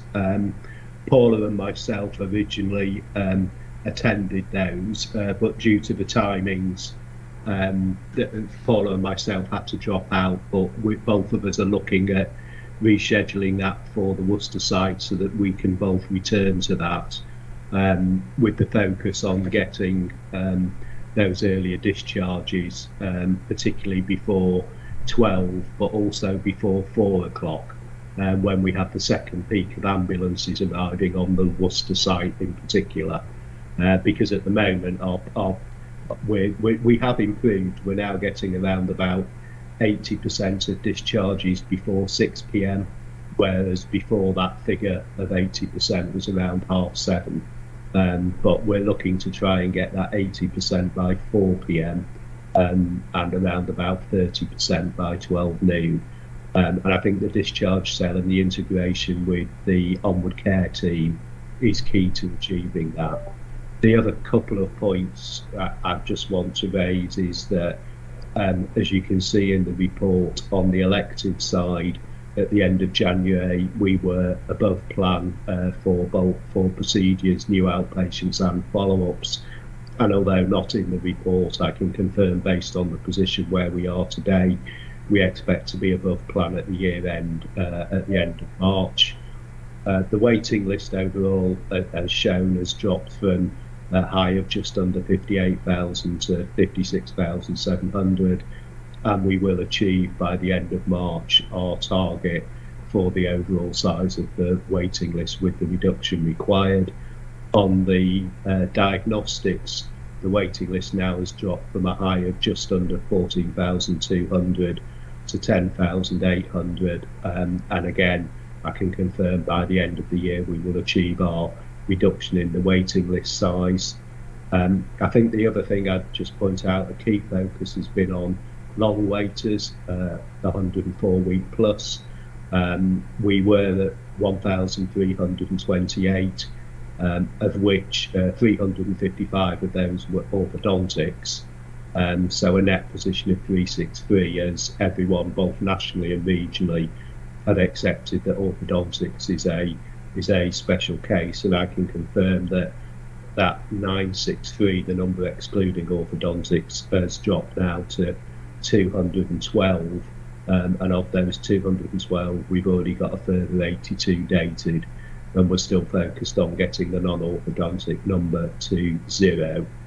And then the only other thing I would want to point out, because I believe there was some discussion in one of the non-exec meetings around stroke, and just to compliment the stroke team and the work they've done, as we've just received our initial position for Q3, which is the October to December period, and the SNAP score will be confirmed as B.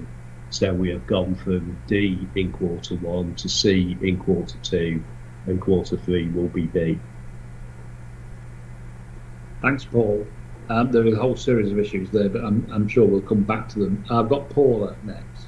Yes, thank you. Just to echo Paul's and Matthew's comments around discharge, we do the discharge cell 5 days a week as of this morning, and Paul won't know this, because we came into a much better position in the ED here at Worcester this morning. We wanted to capitalise on that, and having been on call in the previous Saturdays, our system partners with regards to the Health and Care Trust and with regards to community hospitals and the Onward Care Team and Pathway 1 capacity, we weren't getting much traction on that by midday on a weekend. So we've now decided, with the matrons on site as rather than on call, with the Onward Care Team, that we will run the discharge cells Saturday and Sunday, so that we try not to come into the position we do on a Monday. So again, with also the PAS system being implemented, I need people on site and I need patients discharged. So we've decided that as of this morning, so hot off the press.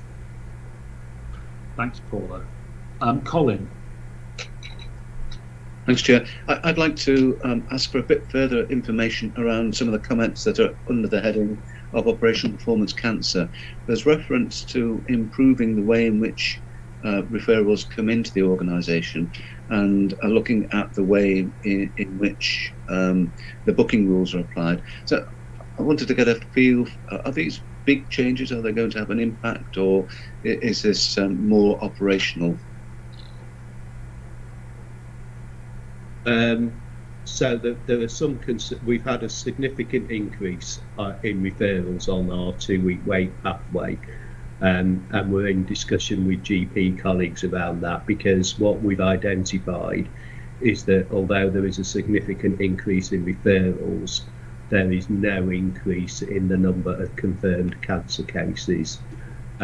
So we have been talking to GP, so in essence the conversion rate has dropped. So we're in discussion with GP colleagues, because there is an underlying feeling that due to issues with the pandemic and access, we might have seen an increase in referrals on that 2-week wait pathway in order to access diagnostics quicker.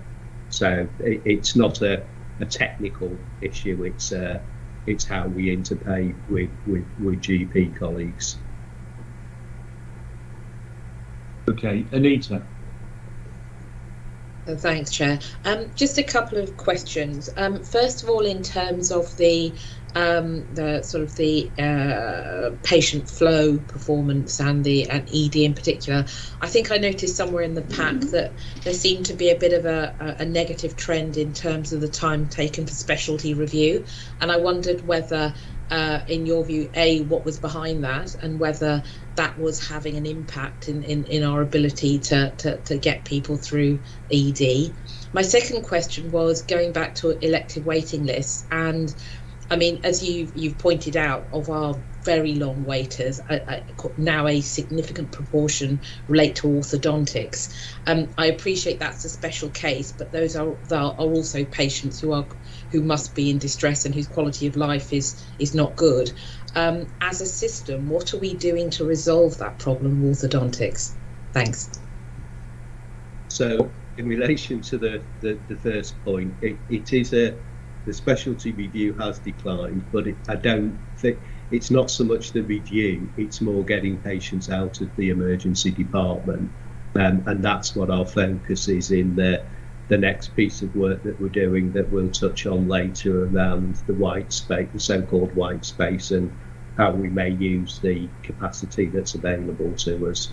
In relation to your second point, we are focused on orthodontics. It's just this wasn't just a pandemic issue. This was a pre-pandemic commissioning issue. The total number of 104-week waiters, we have actually managed to reduce it from that 355 to 318.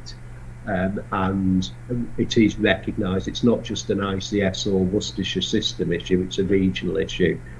And we're working through with ICS and regional colleagues ways to either see if some of those patients can go to surrounding trusts, and we have managed to move some to Dudley at Russell's Hall, but we've also got a number of options to bring in some additional orthodontists to focus on seeing those patients. The thing is that for many of those patients, once their treatment starts, they have multiple interactions, probably on average over an 18-month period.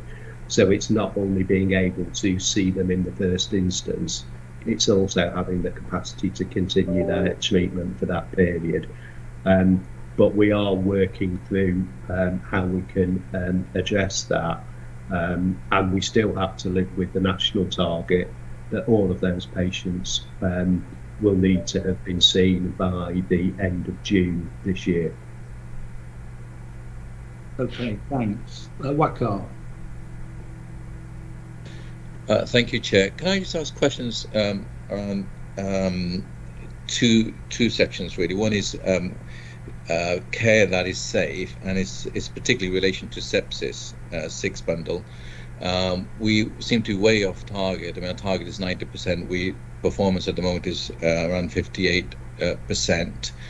And then the second area is care that is positive experience, and that's in relation to complaints responded within 25 days.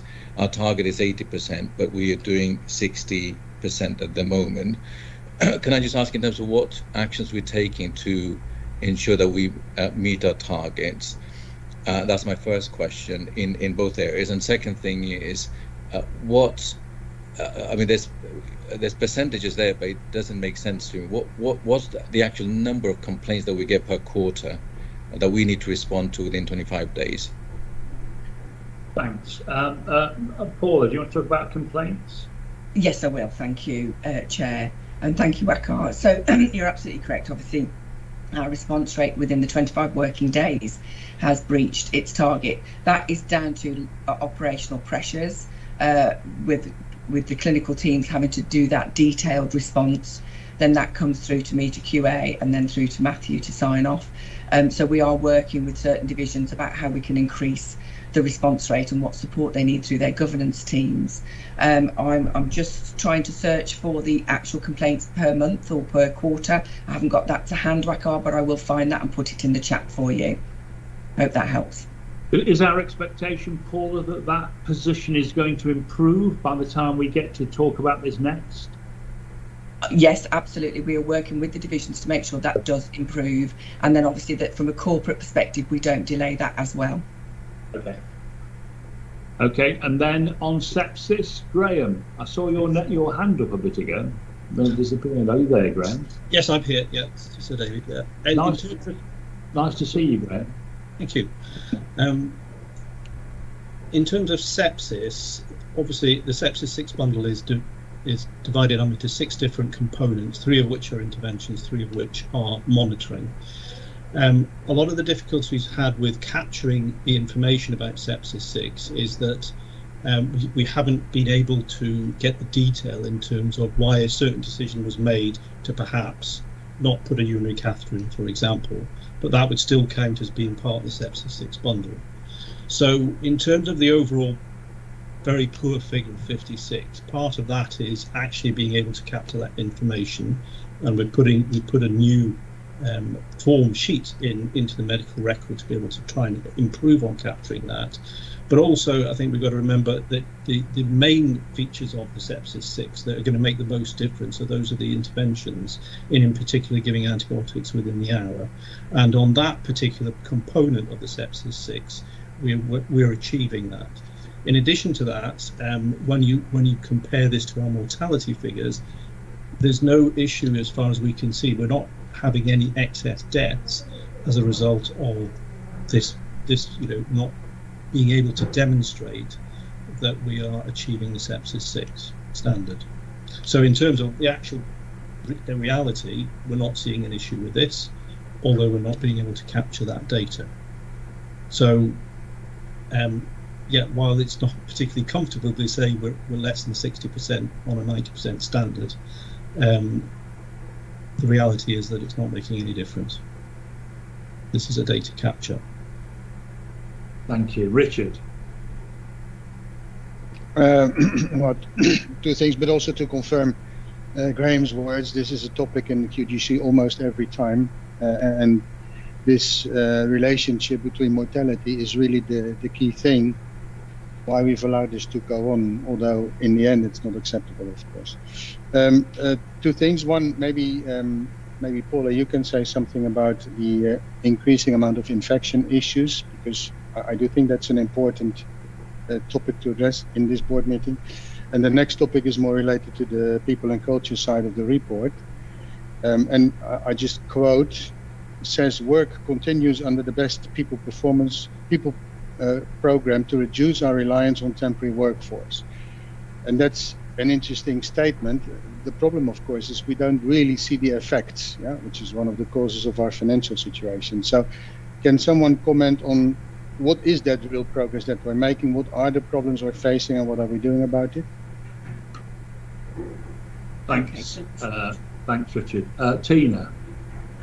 Yeah, so if I answer the question around obviously the Best People programme, and so you'll see from the People and Culture section, and I've submitted a report to the last F&P meeting around the drivers of the bank and agency. So it's multifaceted, so we can't, it's not one thing we can focus on. It has to be a range of things that we focus on to manage this. If you look at the SPC charts, we are seeing improvement in our agency spend compared to the last couple of years, but because we have higher sickness, we've got the SDEC and the CAU this month. That's what's driving the need for bank and agency, along with the annual leave. So we had more annual leave carried over this year because of COVID, and we also have the thank you day. There's a number of drivers for the bank and agency.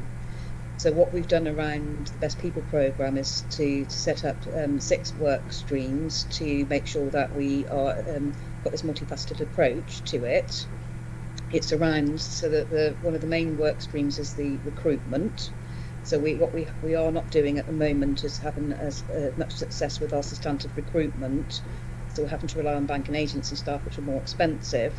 So we're focusing on improving our recruitment, and that's 3 elements to that. That's the streamlining our processes to get people on quicker. Therefore, we need less bank and agency because we've got them in post quicker. It is also making sure that where we can, we have an assessment centre type approach, so we're not having doing individual recruitment. We're looking at where we've got gaps, in key groups such as the healthcare support workers, and how we can get those on quicker, so we're not having to again use bank and agency staff. And then the third aspect is how we work as an organisation, but a system on our forward calendar, so we know, so it relates to the workforce plan. We know what we need going forward. It's how we make sure that we've got what we need, in a timely and most cost-effective way. So there's lots of work to do. around recruitment. The other aspect is around the establishment and annual leave management, and how through our allocate suite of solutions that we're making sure we've got individual reference for each of the posts within the organisation, so we know what the cost is per post and what's been charged against it, so we can then hold people to account around that, but know what the drivers are and then put things in place. So we met yesterday as a people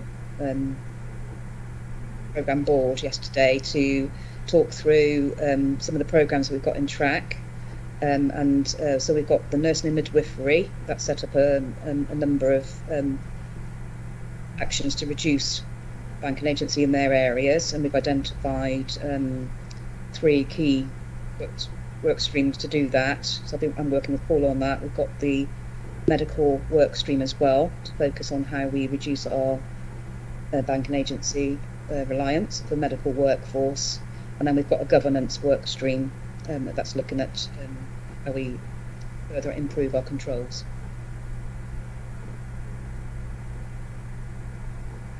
Thanks, Tina. I think my issue is that, yes, that is again an explanation of what we're doing, but how does it translate into results? What can we expect when, and who can we hold to account on these things, I think are my key questions. You don't need to answer it now. I think it should be taken away, but that's what we will follow up.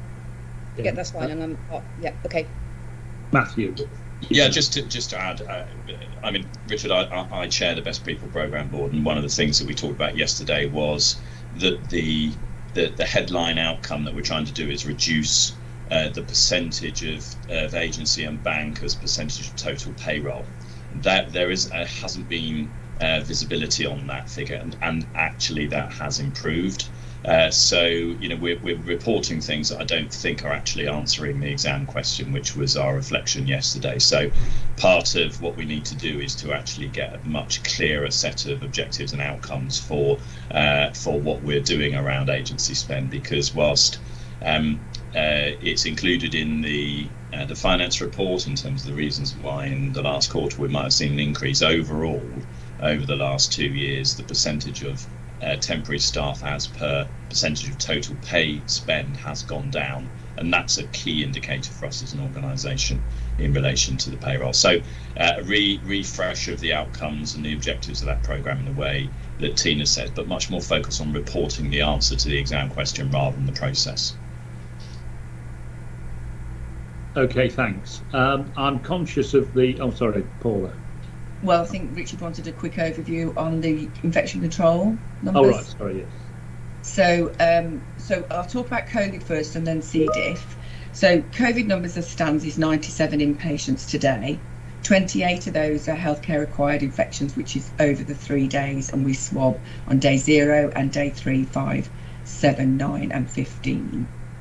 We've got 25 incidental findings, so we've got people who are coming in with other issues, we're swabbing them and we're finding COVID. And 44 of those patients are presenting with COVID and COVID symptoms. Interestingly, the age profile is that there are 31 females and 54 males over 60, 7 females and 5 males under 60. So we just need to delve into that. And then add the vaccination status of the 37 patients in the ALEX. 100% have had 1 vaccine, 97% have had 2 vaccines, 81% have had 2 plus the booster. And of the 63 patients at Worcester, 90% have had 1 vaccine, 89% have had 2, and 84 have had 2 plus booster. So what some of the sort of intelligence is saying outside externally is the booster and the initial 1 and 2 vaccines now wearing off, and because obviously nobody outside of the health service is wearing masks as such, socially isolating, social distancing, or isolating when they get symptoms, because they don't need to. The government has said now everybody needs to live with this, but actually we are still testing, and when we test, we're discovering it. I have still got a number of outbreaks that are on the wards within Worcester and the ALEX site. So 7 outbreaks are ongoing at the Worcester site. 6 outbreaks are in the monitoring phase, which means we've come out of the outbreak situation, but we have to monitor them for a further 28 days. So whilst we're still making sure that if we get contact or people who are positive, we try to isolate them. We then clean those rooms to try and keep on with the operational pressures. So we're trying all of that within that phase. And we had an NHSE visit for infection prevention, control and cleanliness yesterday with very positive outcomes, with no breaches in IPC, PPE or cleanliness. And what we have done with regards to C. diff, especially on Akenbury 4, is reviewed the cleanliness up there, and with regards to that there's been an issue with the radiators and taking the radiators off to do that deep cleaning where that dust and spores have settled. We've now looked at that in a different way, but obviously we still need to think about the timely sending of specimens and the timely isolation into side rooms, and that we're making sure that all of the cleaning routines are enhanced where we've got outbreaks, and that the deep cleaning continues where we need to. Okay, thank you, Richard. Thanks. So can I think we need to move on now to the committee assurance. I'm sure we'll have already covered some of the issues that are in there anyway. But just as a kind of to sum all of this up, I think in terms of the issues that have been raised with us across the IPR, in terms of the financial position for this year, I mean, to be honest, our expectation was at the beginning of there that we might be 1.9 million deficit. That was our emphasis. It looks as if we're not going to do that at the moment. The position is 4.3, but there are still opportunities there to get more income in particular, and other things that might bring us closer to it. So, you know, we need the team to get as close to that 1.9 as we possibly can. Secondly, but we also need to focus on the run rate, which is the crucial bit. And whilst we can do the money in and out and do all the clever things that people do, getting a grip of that and getting it moving in the opposite direction is of critical importance for us going forward. On urgent and emergency care, I think the focus on that Paul has described around focusing around the time of discharge, and we want to see improvements in those areas. You described, Paul, that you wanted to move from 6:30 to 4 o'clock, so we want to see progress in relation to that in terms of getting the discharges out. We want to see the good practice that's been adopted at the Alex adopted at Worcester as speedily as possible. We note that the discharge cell now is going to be working 7 days a week, and Evans Above this weekend is going to be absolutely critical to all of this, given what's happening. We didn't talk about criteria discharge, but again, that seems to me an important part of taking all of this forward. It was good to hear the comments that Paul made about progress in terms of recovery, and I'm sure we've minuted all the things that he's promised us as part of that, and we'll be monitoring that very closely. My frustration about the orthodontics, and I know it's an issue, is that everyone says it's an issue, but it still ends up on our plate. When they do the list of people who've got over 104 waiters, we'll be on it because of those orthodontics. So we need our system colleagues to work very closely to us with this in all of that. And in terms of infection control, I think we're going to have the report from the public health and ourselves on the COVID situation, I think, which will help us bring that forward. So thanks for all of that. But the kind of fundamental issue here is getting clear what the interventions are, making them, and then seeing the outcome happen because of it. And as part of that, having a real clear a system of accountability, so it's very clear who is responsible for delivering the outcome for that issue. So that's the kind of overall. Okay, let's then move on to the committee reports. We've got, I think, 2. First of all, oh no, we've got 4. F&P. Richard, anything you want to highlight? Well, we've discussed most, I think, David, but let's say Yeah. if I summarize some concerns about the 22-23 year plan, which are now being addressed in the 3-year plan, the run rate, and then the scrutiny on the business cases. So that's the summary, and that's going to be the focus in the coming months. Fair point. Thanks, Richard. Quality governance. We've covered most of it, but we did spend a fair amount of time talking about the new unit, and I noticed we're having a report on that later, so I won't go into a lot of that now, but we've covered infection control and waiting lists, which we also discussed. Thanks. Okay, let's move on then to nurse staffing reports. Thank you, Chair. So this is the January report for nurse staffing with an overall level of assurance of 5. Obviously, for January we saw an increase in staff absence due to the pandemic and the Omicron variant. We've talked already, Tina's talked about the Best People programme, we've talked about the healthcare assistance vacancies. We did go to a separate company for recruitment called Indeed, which did reveal a number of recruits that we can look at and work through. And to Tina's point about how we do that in a very swift way to get them on board, but then it is maintaining them in the areas, and some of our wards, which particularly in specialty medicine, where the wards have a high acuity and dependency, some of our healthcare assistants don't want to stay very long because the work is really quite hard on those wards. So we just need to find a way of making sure that we continue to sort of keep them and retain them. We're also part of the NHSIE HCA programmed winter funding pipeline, so we're working with them about how we can address the healthcare assistant vacancy, which is regionally an issue.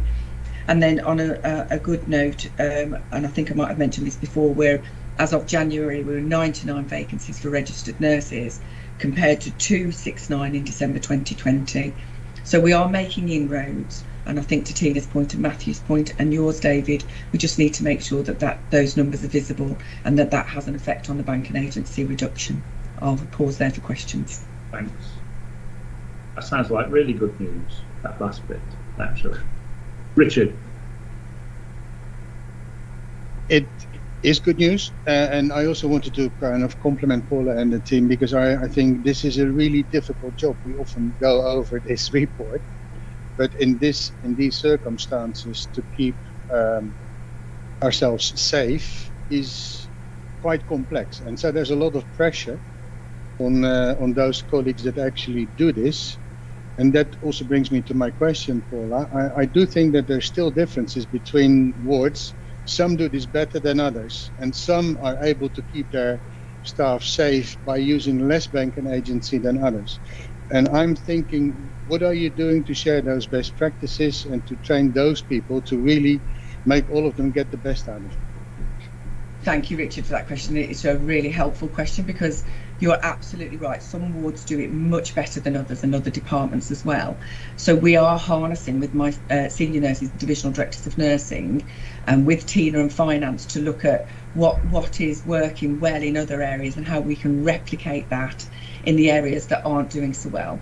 And also this boils down to the ward manager and her management of the staff and the way the rosters are worked. And where we're seeing that across the 7-day working, do we have too many on nights? Do we not have enough on the daytime? Do we have too many at the weekend? And that pertains also to my night visits, of making sure that we are covered safely, as you quite rightly say, 24/7. So yes, I am looking at that with great scrutiny at the moment about what we can do, lessons learned, to make sure that is across the board. But obviously some wards do have higher acuity and higher dependency, and I have to match that on a daily, sometimes shift by shift, hour by hour basis, to make sure that those wards are safe. And to the point of, we've had to go to very expensive nurse agencies where I've got a number of gaps due to sickness. What I've tried to do is think differently and offer an incentive to our substantive staff, which is a massive difference in the price we pay for, say, a Thornbury nurse. And that has worked. So that's safe because I've got substantive staff, and it gives an incentive to the substantive staff, and it reduces the Thornbury bill. So that's what I've been looking at. Thank you, Richard. Thank you. Okay, can we move on then to Justin? Thank you. So this is our staffing level, our safe staffing report for January. We offer an assurance level of 4. Again, we'd hope to be able to offer a higher level of assurance by now, but it's all for some of the reasons that Paula has just mentioned. Obviously, within the nursing workforce, the midwifery workforce is no different. We've had a significant increase in COVID-related absence across December, which continued throughout the majority of January. I'm pleased to say that that did start to improve towards the latter end of January, but we have seen, you'll see in my future reports, that that has not been sustained again. Sickness, you will see non-COVID related is sitting at around 10%, which is higher than we've had before, but it does appear to be plateauing. We've had a rolling turnover rate now of about 14%, which is high for us. But we have got some good bit of good news. So our new starters, 12 whole-time equivalents, expected to arrive in February.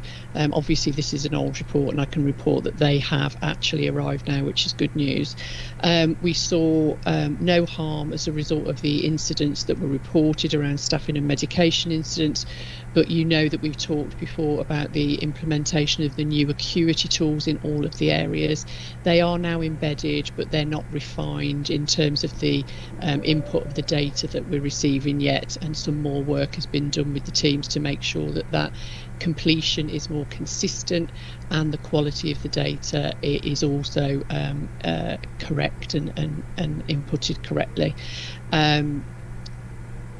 We unfortunately had to reduce some of our services in January to keep everywhere safe. Our home birth service was suspended because of our colleagues in the ambulance service being unable to provide us with a category 1 response time that we felt was safe for home birth. I'm pleased to say that that was reopened in the middle of February.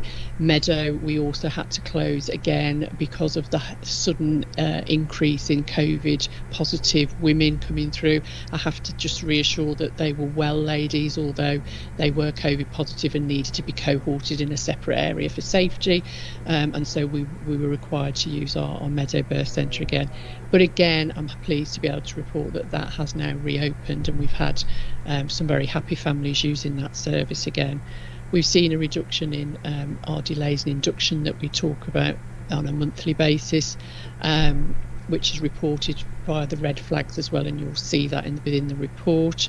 And as Paul has already alluded to, the incentive payments have been quite helpful, and we did see an increase in our night fill rate because of that incentive rate in January. So that was well received by the staff, and is still being well received by the staff.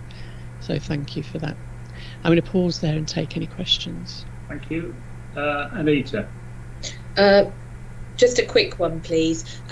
It sounds like a lot of progress is being made, and that's great. In particular, in terms of the recruitment, in what actions have you taken to make sure that we hang on to these ones and that we can keep them? Because obviously it's not just the recruitment, it's the retention of them as well. Thanks. It is. So previously we had a preceptorship midwife who supports our newly qualified midwives, who was very, very part-time. Since January, we've been able to support her role full-time, and she is working alongside those staff much more frequently now, and is able to respond to issues that they may have obviously more timely.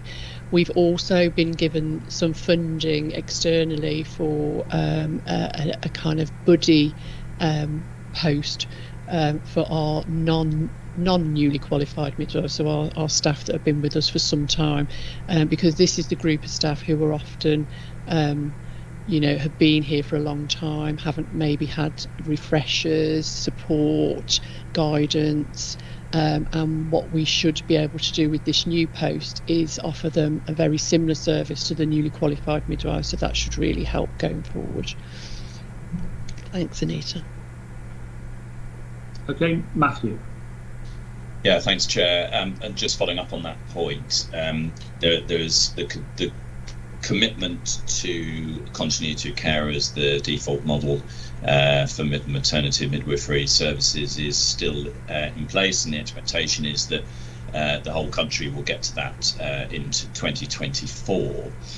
One of the things, having discussed at the local maternity and neonatal system meeting yesterday, is for us to really start to have a long-term plan to bridge the staffing gap, the staffing levels that we will need in order to make the transition from the current mixed model to a fully continuity of care model. Perhaps it's adjusting something that once you've done the planning and preparation, we ought to bring through the trust governance processes, because we know that's going to be crucial to get the staffing levels right to manage that transition. So perhaps note that, Rebecca, for future reference through the governance systems, please. Of course, thank you. So how many vacancies have you got, Justine? At the moment, we've got 12, but we've just offered 5 posts. Right. So we're sitting at hot off the press about 7. But we need to remember that 8 of those are Ockenden additional posts that are posts for backfill to support our staff to be released for training. So don't worry, I'm not trying to say that you're massively overstaffed and so on. I'm just reflecting on the figure of the number of vacancies for nurses that were heard, where we've essentially more than halved the number of vacancies that we've got there, and the way we've dealt with vacancies on midwifery. I think there's some, cause for hope. Not least of all, cause for hope for better services for patients, but also cause for hope of reducing the amount of money we're spending on bank and agency. So if we just do that bit, I think it would be a very positive point. So thank you for that. Brilliant. Thanks, Christian, overall. And we note the report for assurance. Learning from deaths. Graham. Thank you, Sir David. Yes, shall I just run through some highlights, if I may? Yeah. All of our mortality indicators continue to be within the expected values, and I'd just like to pick out a couple of areas that we are focusing on looking forward.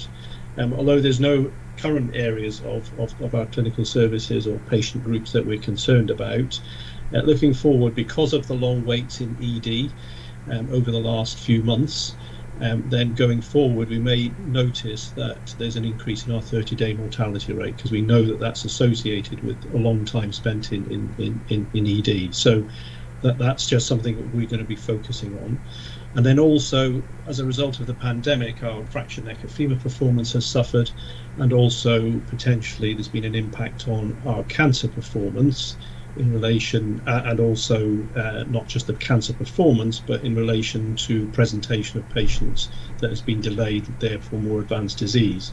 So these are all, there's going to be a lag time with these, looking at these, but particularly the cancer one. But again, these are areas that we're going to focus on looking forward, that may start to shift some of the performance that we've seen and the indicators that we've seen over the last 12 to 24 months. In terms of with our peers, we seem to be in the mid-pack still with our peer organisations that were previously agreed. Other elements in the report, there's 2 new areas that we're reporting on: the standardised paediatric mortality index and the deaths from pulmonary embolus within 90 days of discharge from hospital. And again, both of those we are within what would be expected in terms of nationally. Third point I'd like to raise is in relation to our bereavement services. Again, we're looking forward. We continue to improve the bereavement experience, and particularly service, and particularly the experience for relatives, the bereaved relatives, and also to improve and expand the medical examiner team, because as from April the 1st, it'll not only be the hospital-related deaths that will be go through a medical examiner process and a bereavement process, it will also be deaths in the community. So that's a significant increase in work. So we're working with the community to increase the capacity that we will have to manage this. And then lastly, really, there's an increase in our systematic judgment reviews in terms of clearing the backlog, and the ones that we have done have not really identified any concerns in relation to patient care. In fact, most of them have been good and excellent patient care. Any serious concerns are normally picked up anyway through the SI group, and there haven't been any particular ones of note. Thanks, Graham. Any questions about that? No? I mean, can I just say, I mean, this I guess is will be Graham's last board meeting. Is that right? That's correct. Can't see. Oh, I can see you. Sorry.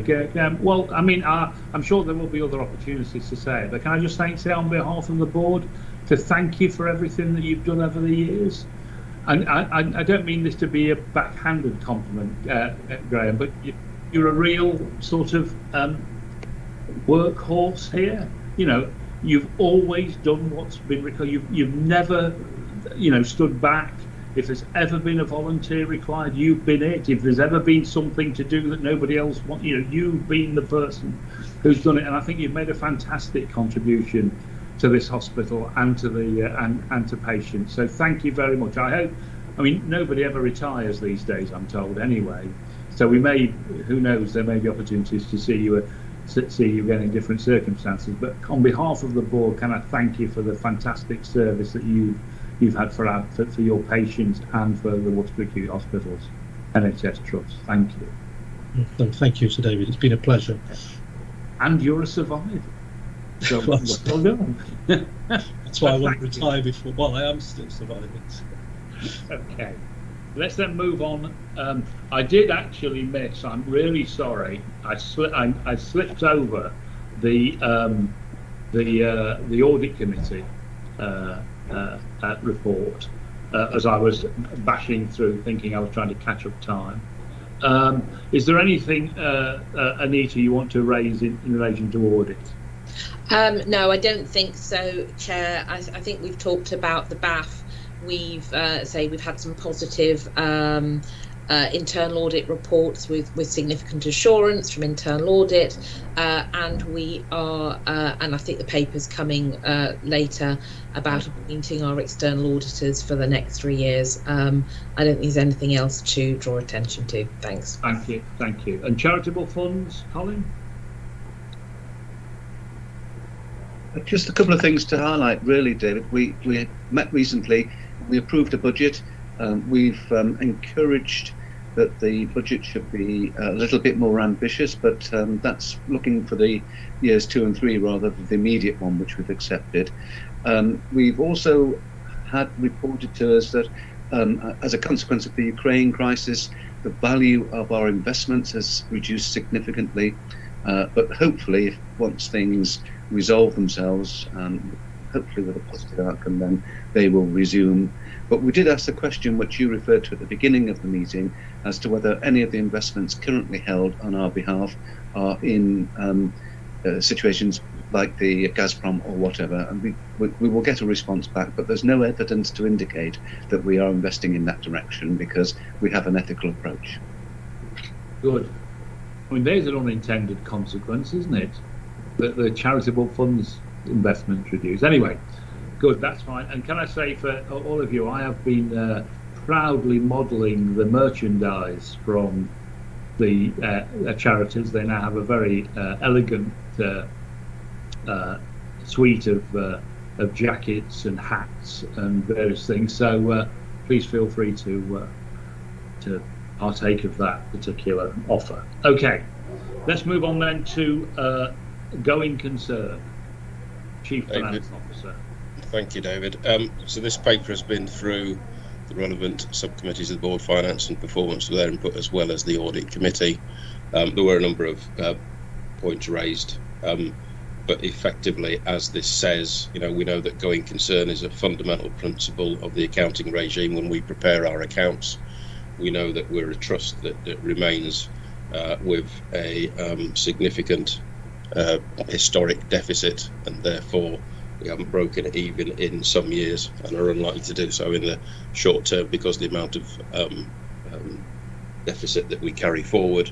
However, as we have identified, we've had plenty of cash this year. We expect to maybe be more challenged next year, but whenever we have required support from the NHS colleagues, that has been forthcoming, and therefore I request and ask if the board would approve that the recommendation that we continue as a going concern.